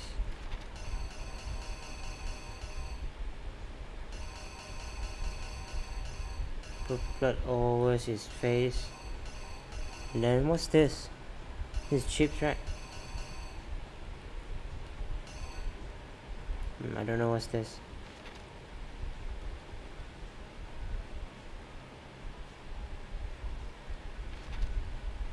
Two bodies. I just hate that Ishimaru would never assault anyone, and he was falsely accused. Ishimaru falsely accused? When? Falsely accused of what? Yeah, what's this one actually?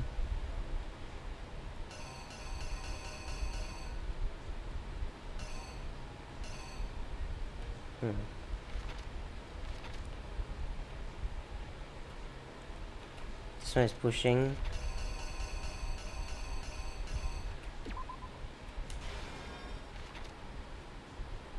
Falsely accused? No, right? She didn't get falsely accused.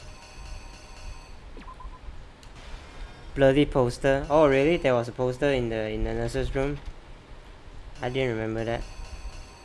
Thanks. Reenact. This is what happened. Before anything, the killer persuaded someone to help carry out the murder, and that person was Hifumi. Yeah, nice. Yes. Hifumi. With an accomplice, the killer was able to execute a number of otherwise impossible schemes. It is time, 1 AM. First, they convinced someone to meet them in the rec room last night at 1 in the morning.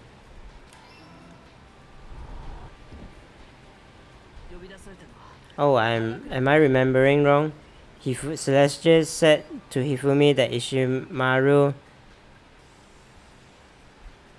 harassed her.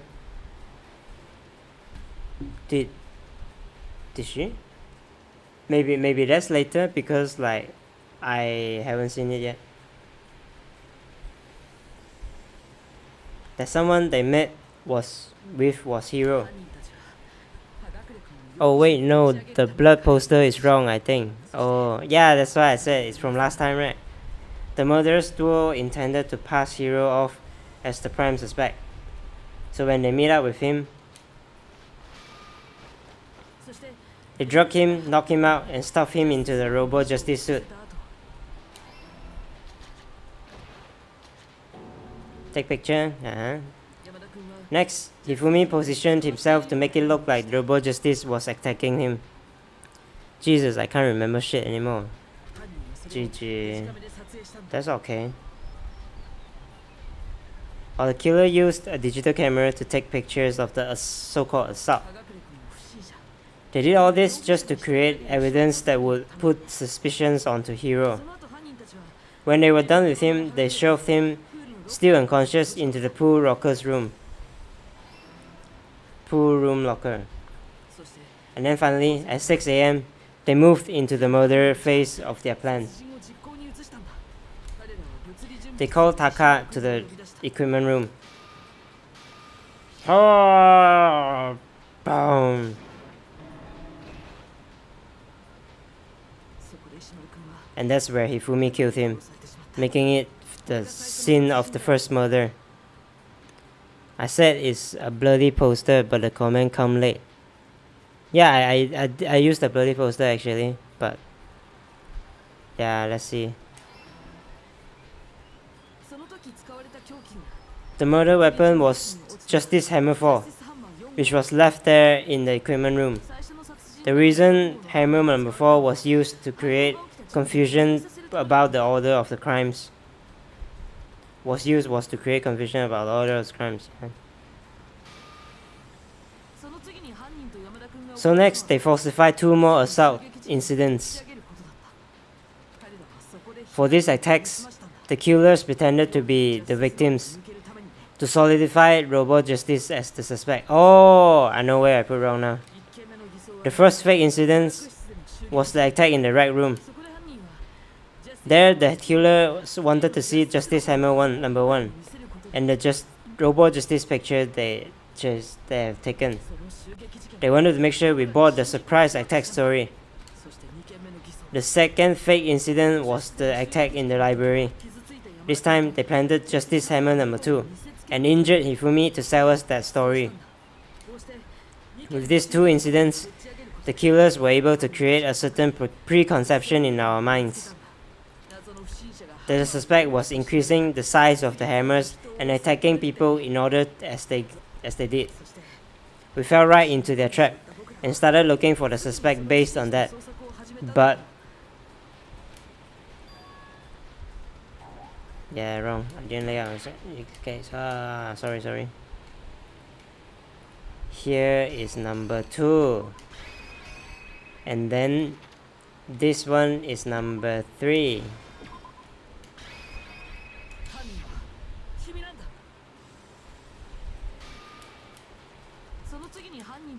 Incident, blah blah blah. Yeah, they wanted to see Hammer 2 first.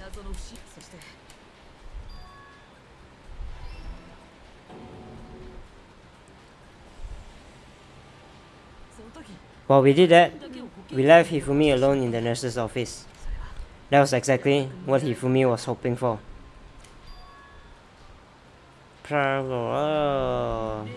He took a blood packet and from the refrigerator and Justice Hammer 3 and turned the room into a crime scene in which he himself had apparently been brutally murdered.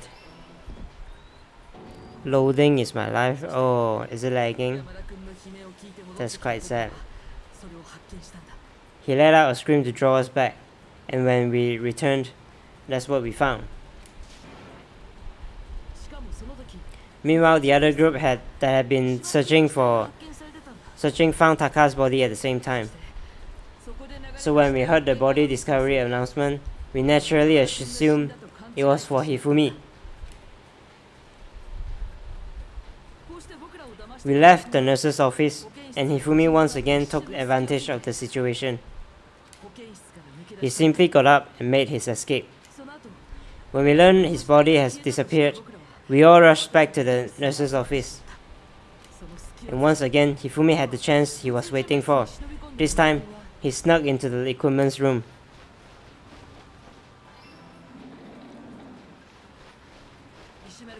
He wrapped Taka's body in a tarp and used the dolly to move it all the way down to the repository. That explains how each of the bodies disappeared. But even Hifumi didn't know what the true killer had in mind for that final act.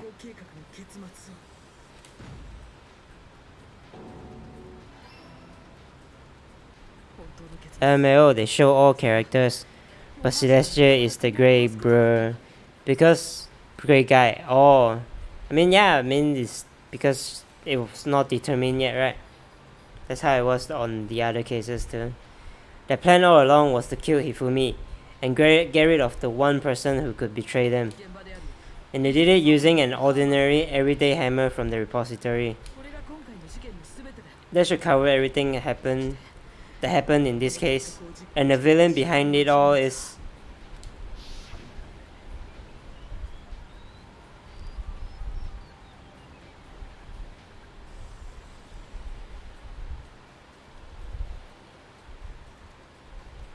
Celeste. See, I was right all along. No plot twist, huh? That's a bit sad. So I was right from the beginning. Oh damn. Celeste, sorry, you lose. I already had a hunch that it was her, you know. Yeah. When I saw Hifumi die, I already know it's her.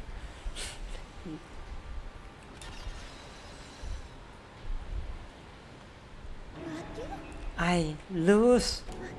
I lose. I lost. When was the last time I was forced to utter such words? Yeah, but they show everyone else. Only missing Celeste, so obviously it's Celeste. Oh, you mean the scene where they all found the body, right? Yeah. Bruh. True though. They hang heavy around my neck. Then you admit it? You are the killer? Listen to you, trying to take charge, as if you are my private instructor. I, Celestia Ludenberg. Actually, no. I was trying to throw you off. Cool. Yeah, I was right from the beginning. Damn. Taiko Yasuhiro. It's fine. Oh, wow. Sad. It's fine, I'll keep calling you Celestia, man. Taiko? So you finally accepted it. I'm the kind of person, once I've lost, I don't like things to drag on. Interesting. Cool. Yeah, so I was right. Let's see, wow, so much things. Total A, cool. Nice. Is A the top? No, right? It should be S, right? Okay, Monokuma. I'm ready to begin. Oh no. I suppose this is the end, isn't it? I always try to throw you off.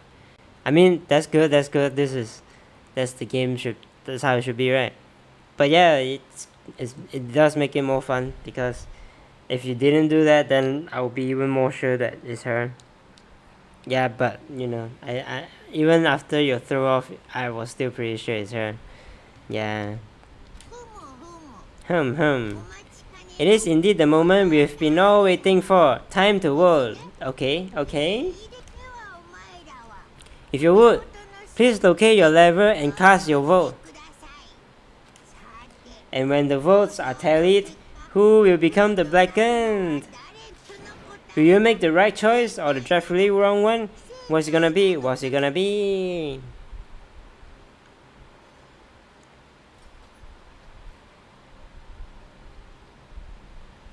Remember she said, I'll burn you?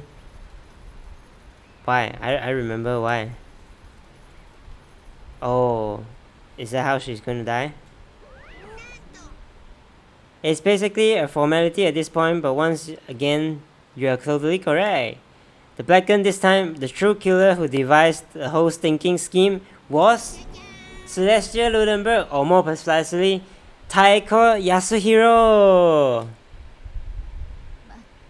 I lost. Wow, that sucks.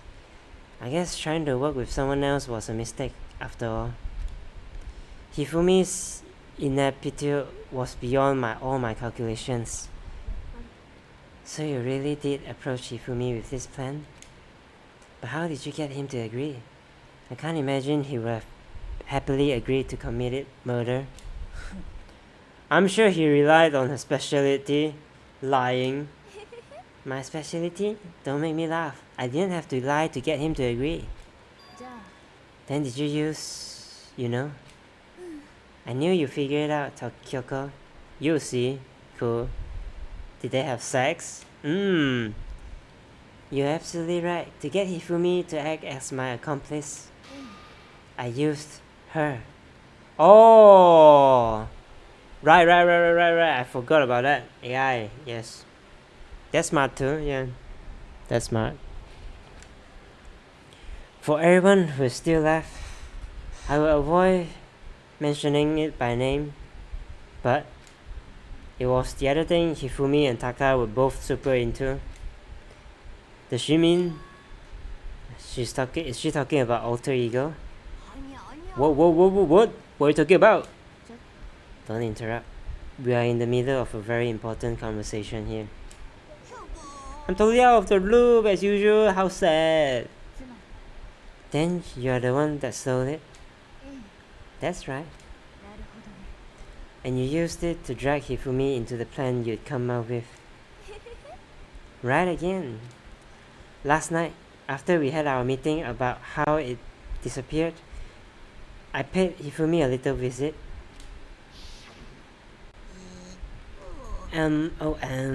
What are you doing here?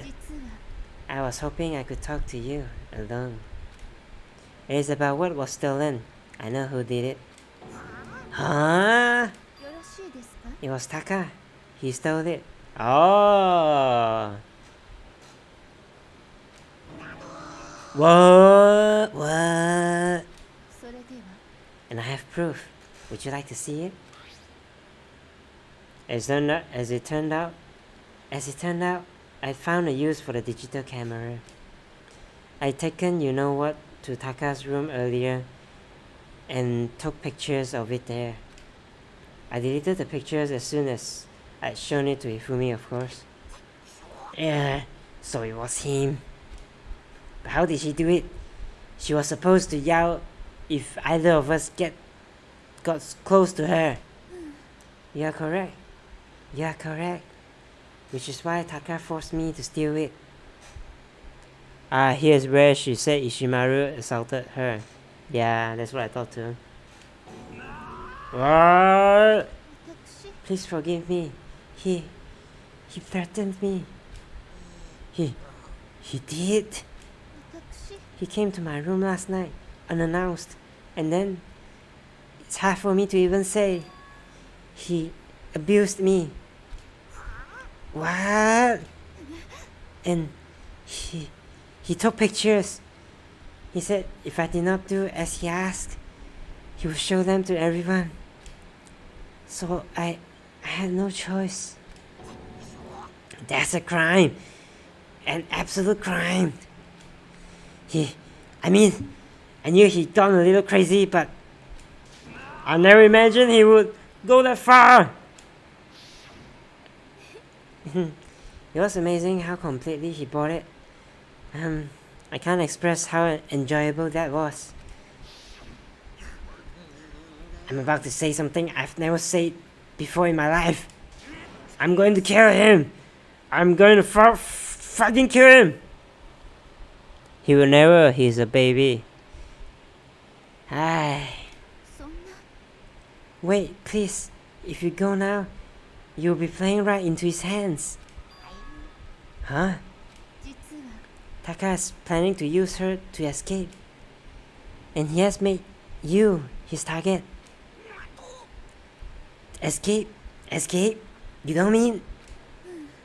Taka is going to try to kill you. What?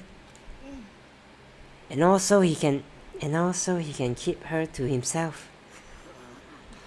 Ishimaru was grieving over Mondo and Chihiro, for fuck's sake.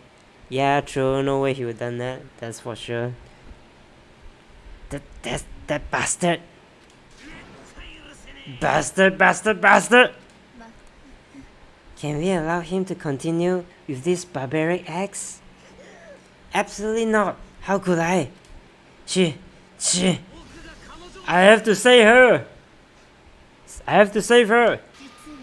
Then, would you like to join with me? It just so happens I've come up with a plan. Huh? I've devised a way to reclaim what he has stolen and escape this dreadful school. And with that, it is complete. Huh? What are you talking about? Oh, nothing. Hifumi is dumb too, cause Celeste suddenly act innocent. Well, of course. Hifumi is just, that type of person. Hifumi is a sim. Yeah, I remember that. Hifumi agreed without a second thought. The effect that item on him was remarkable. The power of love, even a love as twisted as that, can still drive people mad, it would seem. You disgust me. I have another question for you. Was that strange costume Hifumi's creation? Yeah. It was a real pain in the butt, too. All I asked him to do was make something to hide the face and general body size. I had no idea he'd make something like that. But it is my fault for picking him in the first place. But to be honest, he's the only one that could make costumes, stuff like that, right? So why did you decide to make me the suspect? Because you're stupid. That's it!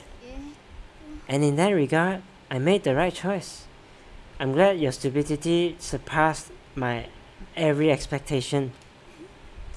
Life must have been tough on your parents, though. I feel like I could cry.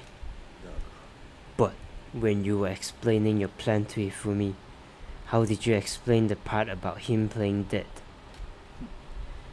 What she is asking is what Hifumi was supposed to do after that. Assuming you had actually let him live. That's simple. After he did his part and pretended to be dead, once someone showed up, I told him to say he'd been seriously wounded and he was on the verge of death, but he's just barely held on. And he really believed that?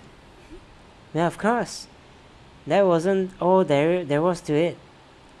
As I explained it to Hifumi, the plan was, while you were all questioning him about what had happened to him, I was going to murder someone else. At that point, Hifumi would have alibi, so nobody could doubt him. I told him that, and he believed it. It all seemed very straightforward, stereotypical. I know, right? That's why I guessed it. Ay, Byakuya, my man, we got it. I just matched the lie to the level of the opponent. In fact, Hifumi ate it all up. He believed the lie wholeheartedly, right up until the moment of his death. So you had planned to kill him all along. But of course, there would have been no point to my plan if the one who pretended to be dead did not end up dead himself.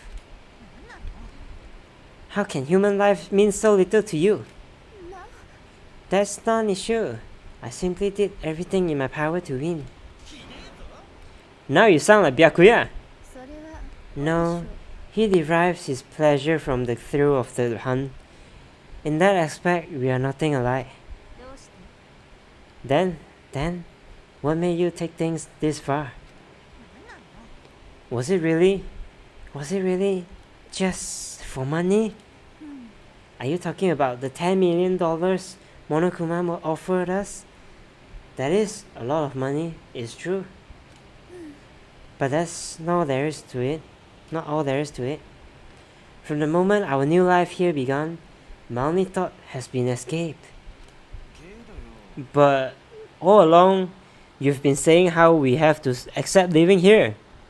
It's to act, man. Obviously that was a lie. I couldn't take it. I hated it from the day one. More than anyone else in here. I wanted to get out. Every day was fresh torture. And do you want to know why? Huh? Because I had a dream.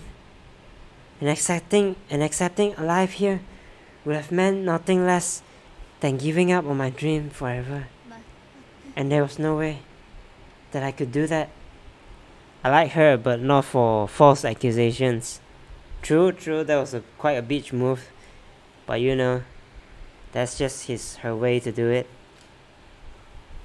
In the underground world of gambling, I risked my life to make a metaphorical killing. And it was all for that dream. And what was that dream of yours? To live in a European castle. Castle? Bruh. To live like Byakuya, basically, right?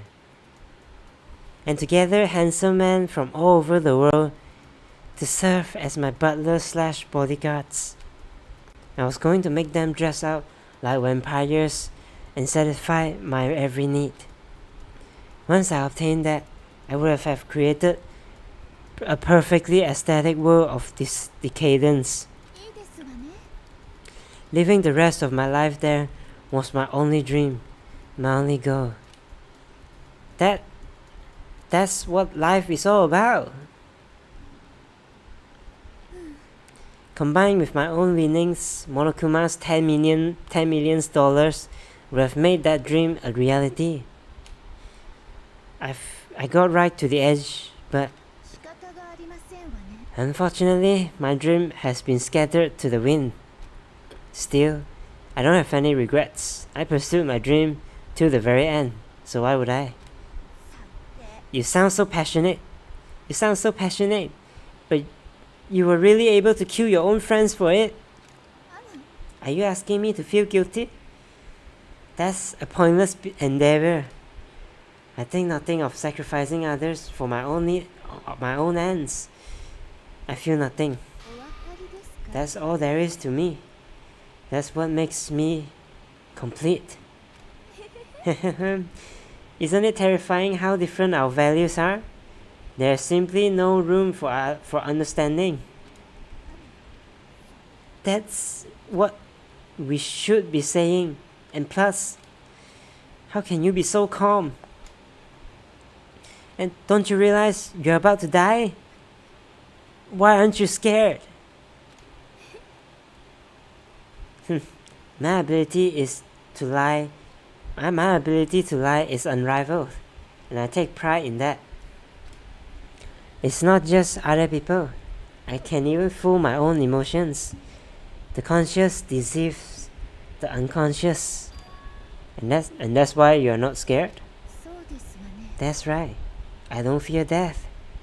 Kill me however you like. But you know, if I could be reincarnated, if I had a choice, then I think I would like to come back as Marie Antoinette. Yeah, really? Another gruesome death, man. Really? You want that? So, anyone who doesn't know Marie Antoinette, I don't know how the last name spelled, is the Queen of Paris, France, back then.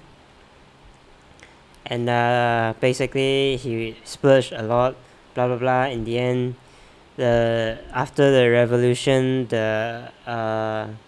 she got her head chopped off from the guillotine. Yeah, that's basically the story. Pretty gruesome death. And there were like urban legends that says she wasn't really the splurging one. It was the king, the husband, king of France. She was just really a doll being thrown around, and in the end she has to follow the death of her husband. You know, that type of thing. Antoinette. Cool. Antoinette. Oh, okay, Antoinette. Okay, Marie Antoinette. You just get executed again. Yeah, no right. So let's just smile then. And when she did, it looked to me like a poor effort to force it. She claimed she could fool her own feelings, but that statement itself must have been her final lie. And that weak, fake smile is what betrayed her. You all done? Okay. Then let's get rolling. The black gun disturbed the peace and must pay the price. And now then, I prepared very special punishment for her, the ultimate gambler. Let's give it to everything we've got. It's punishment time! 最後にキリギリさんにこれを渡しておきましょう。 Mary Antoinette, LMAO. The spelling is ridiculous. It's French, man. That's why. I guess I'll let Kyoko hold on to this. This is. あれ Will は it really give you the hope you are looking for? I can't say I ever saw it that way. そうは思いませんでしたわ。だから Which is why, actually, it's not important. You hope it to be true, right?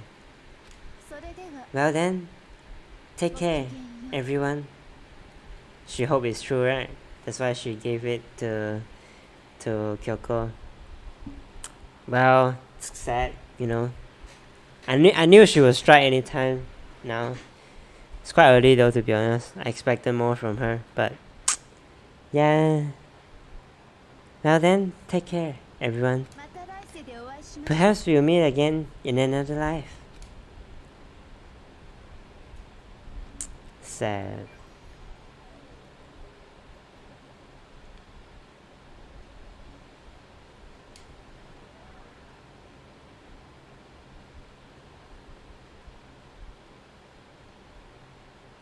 Smiling to the very end, huh? Oh, castle, huh? Oh, burned to death, huh?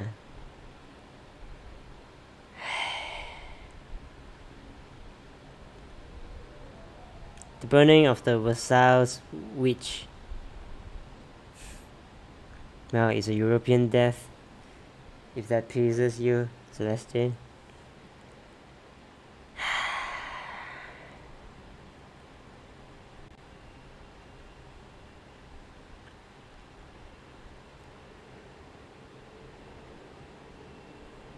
I hope she died like that. Didn't show the emotion. She would have been more proud, right?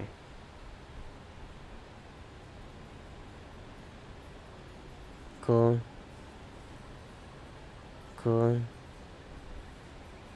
Don't break.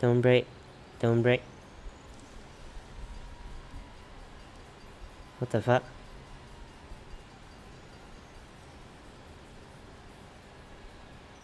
Oh, he's not being burned to death? Oh, okay. Okay, it's just a car. Oh, okay.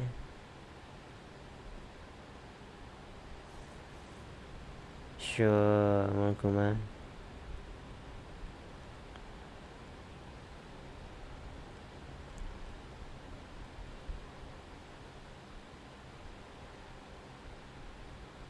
It's over. The third execution is over. Celestia's death is over.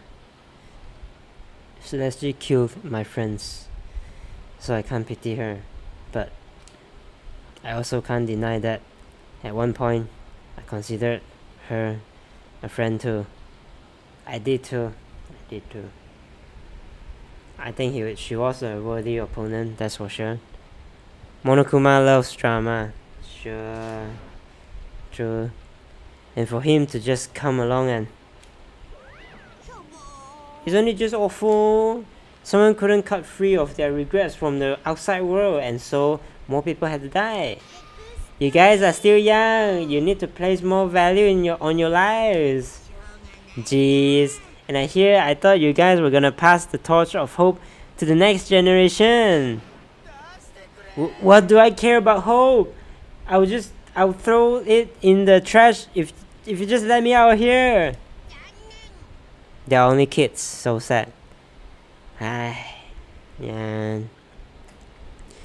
You're all the embodiment of hope, whether you like it or not. And it is my destiny to knock you down one by one. It's sad, yes, but that reality just can't be avoided. Don't talk like you're not responsible. How long are you gonna make us keep going through this? What do you want from us? God, I'm so sick of people asking me that. Give it a rest already. So anyway, hopefully on the next one we find out what AI can find, alter ego, whatever. So anyway, Kyoko, did I see you get some kind of key type object from Celeste? So, what's the deal with that? Oh, what's the matter? じゃあ I'll answer your question if you answer mine. あなたは What did you do? What did you do to me? Whoa! ね Answer me. What did you do to my body? Why and Wi-Fi not good? Bye bye. I had fun. I hope you did too. I hope you did. Well, you say you have fun. Yeah. So that. Yeah, I had fun definitely.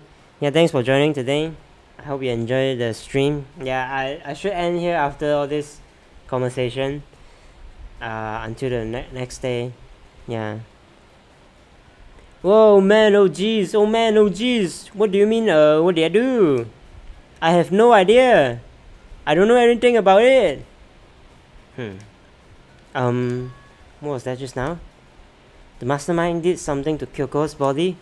What does that mean? Okay, things are getting kinda awkward. I think it's about time I get out here. Meanwhile, you guys can go enjoy your school life. If you get lonely, give me a shout. Not that I'll do anything about it, of course. Woohoo, see ya. Monokuma disappeared, leaving us all depressed and in despair. Although it wasn't all despair, there was one small hope. Hey Kyoko, Monokuma already mentioned it, but what was that key Celeste give you? それは Most likely, it's the key to one of the dressing room lockers. What? That means Celeste probably hid it there. I suppose sometimes it's easier to miss what's right beneath your nose. Well then, we'd better go check. Good idea. We left the courtroom and rushed to the dressing room. As we approached the dressing room, Kyoko looked back at us and said, ね I'm going to go on alone from here. Everyone else head to the dining hall. I'll check in with you later. なんだ Why exactly are you going alone? それが Do you even have to ask? As she spoke, she glanced quickly at the surveillance camera. おい That's not what I mean. Why you? There's still the risk of a spy, you know? Then I'll go too. なんだ You? Please, let me go. Standing here arguing is just going to draw more attention to us. じゃあな Huh. Do whatever you want. Thank you, Pakuya. Then, it's up to you now. I'm gonna go to the dining hall, okay? Huh? So Makoto and Kyoko are gonna go together? Hey, does that mean what I think it means? I hope so too, but I don't think it does means that way, man. Good luck, Makoto. Girls like her are total pushovers when you show a little backbone. Sure. I tried to forget what Hina said. Everyone headed back to the dining hall, leaving me and Kyoko there alone. 行きましょうか Well, shall we? Yeah, じゃあ we need to get into that locker. Kyoko took the key Celeste had given her and unlocked the locker. And as the locker swung open, we saw. Good morning! It has been a while, hasn't it? It's safe, thank goodness. I never heard Kyoko sound so relieved. It was like she was speaking from the bottom of her heart. I did just what Celeste asked. I didn't say a word. I stayed quiet the entire time. Oh, and I think I might be able to open the last set of files soon. Maybe as early as tomorrow. I'm doing my best, so please wait just a while longer. So now we can officially say the case is closed. As far as the incident is concerned, sure, but can we take a second? Since we have this opportunity, I want you to be honest with me. Kyoko, please tell me, what are you trying to do all on your own here at the school? あなたは Is that why you wanted to come here with me? だけど Regardless, that's not something you need to know right now. I don't need to know? That just makes me even more worried. Worried? Like what happened during the investigation this time? You disappeared, and we didn't see you again. Without warning, without explanation. When you do that, it's only natural that they think I'm the mastermind spy, right? And you too. No! I believe in you. You believe in me? Isn't it obvious people believe in their friends, right? That's why I want you to tell me. And I want you to believe in me too. Because we are friends. I understand. So, Then maybe I can believe in you. Just a little bit more. Then, いいわ。 fine. I'll tell you. I'll tell you why I've been disappearing and where I've been going. You see. Oh, what's up, Kyoko? What I heard from Kyoko then was, well, frankly, it kind of blew my mind. Right after I told Kyoko what I believed in her, she told me a story that was, well, almost unbelievable. I decided I had to confirm what she told me with my own two eyes, so I waited for the night time to come. And when it did, I went into action.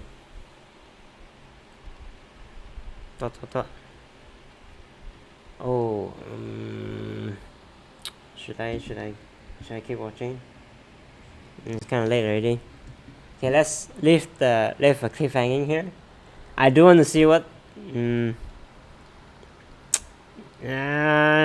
Okay. Wait, I go to the toilet first.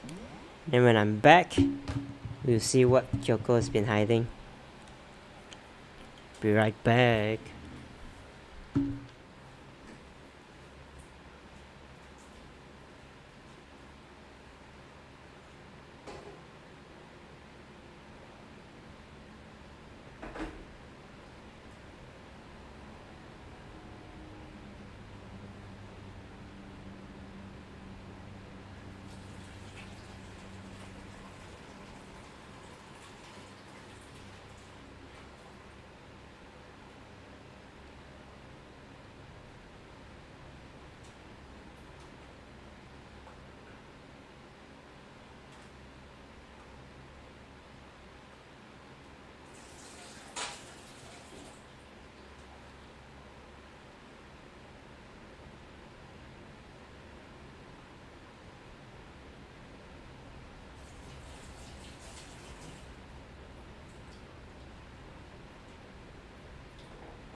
Alright, let's see what Kyoko's been hiding. Real quick. Hopefully it's quick. The boys' bathroom on the second floor doesn't have a surveillance camera or monitor in it. And in the storage closet there, away in the back. She said way in the back of the boys' bathroom storage closet, but could Kyoko really be right about this? What's that?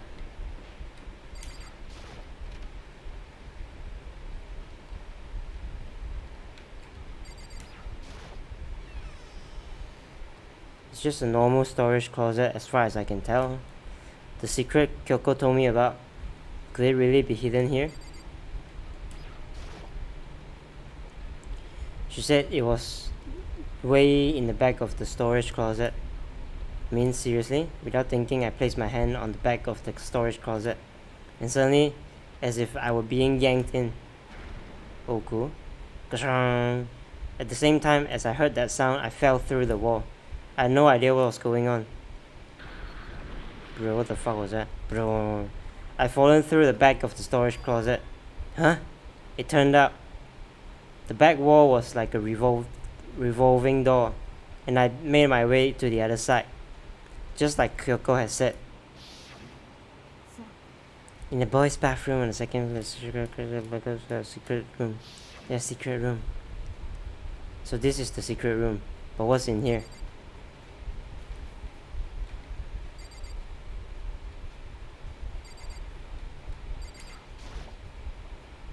This is just a normal desk with normal drawers.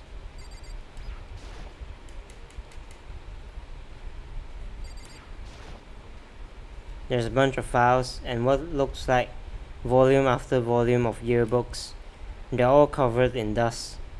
Looking at everything, one file at the edge of the bookshelf caught my eye. Hope's Peak Academy Student Registry. Ah, this is interesting. Are they clones? Let's see. This is the only thing in here not covered in dust. Has someone been looking at it recently? I slipped the file into my hand.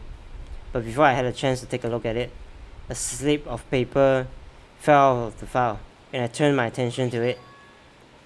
You must not leave. What is this? You must not leave. That's kind of weird. I could understand if it said like, I can't leave, but you must not leave? What is this? My head feels funny. This strange sensation is like deja vu. Those words, you must not leave. I've seen them somewhere before, but I can't quite remember. What do I know? What don't I know?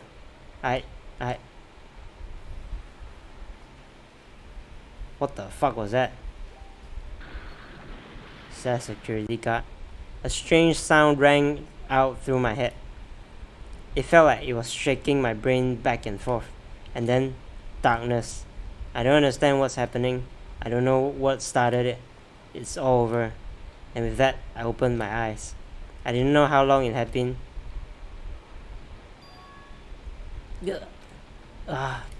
Apparently something hit me, and I lost consciousness. That's all I understood. The dull, throbbing pain in my head proved that much, at least. Okay, the shelf is gone. An empty bookshelf. Huh? Empty? Gone. It's all gone. The yearbooks, the student registry, and even the note that had fallen on the floor. It's all gone? What does that mean? What does this mean? But my brain refused to do any more work. The insistent pain in my head began to spread across the rest of my body. Okay, just now Kyoko asked, what did you do to my body? Yeah, that means she's starting to aware that something is wrong with her. Is that she's a clone or something? Yes, this is what I was saying before. For now, I should go back to my room, get some rest. Things are getting interesting here. My body was heavy with pain, my mind heavy with thought. I dragged myself back toward my room. Somehow I made it back to the first floor of the school. The farther I walked, the more I felt. Why is my dialogue green now? Just now it was blue. What happened? Things are getting blurry. I can't see in front of me. I couldn't stop myself from collapsing right there. And after that,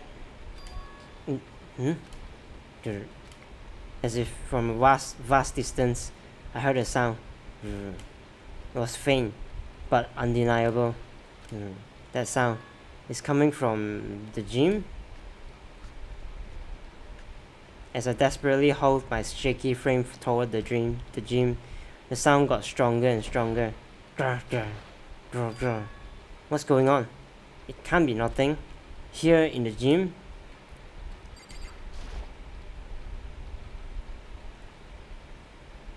I didn't make a sound as I opened the door to the gym. The sounds coming from inside, meanwhile, only intensified that much more.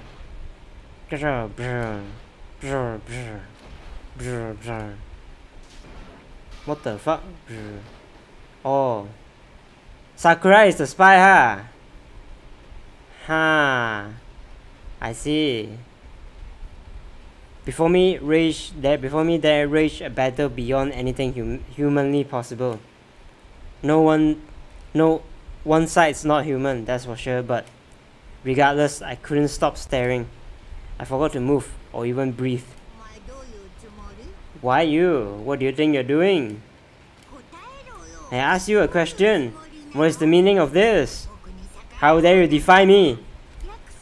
That wasn't part of the deal. The deal?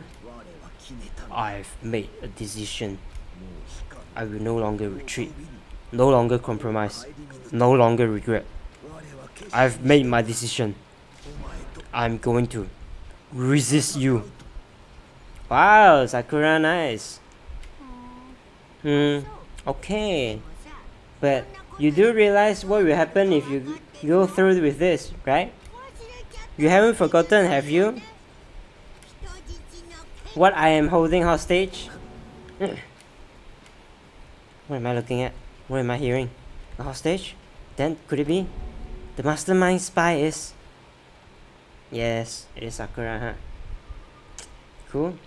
The next generation. Legend, stand tall, galactic hero. 7 left, huh? To be continued. Cool.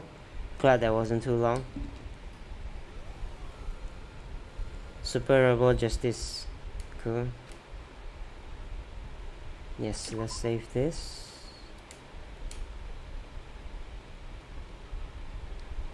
Okay.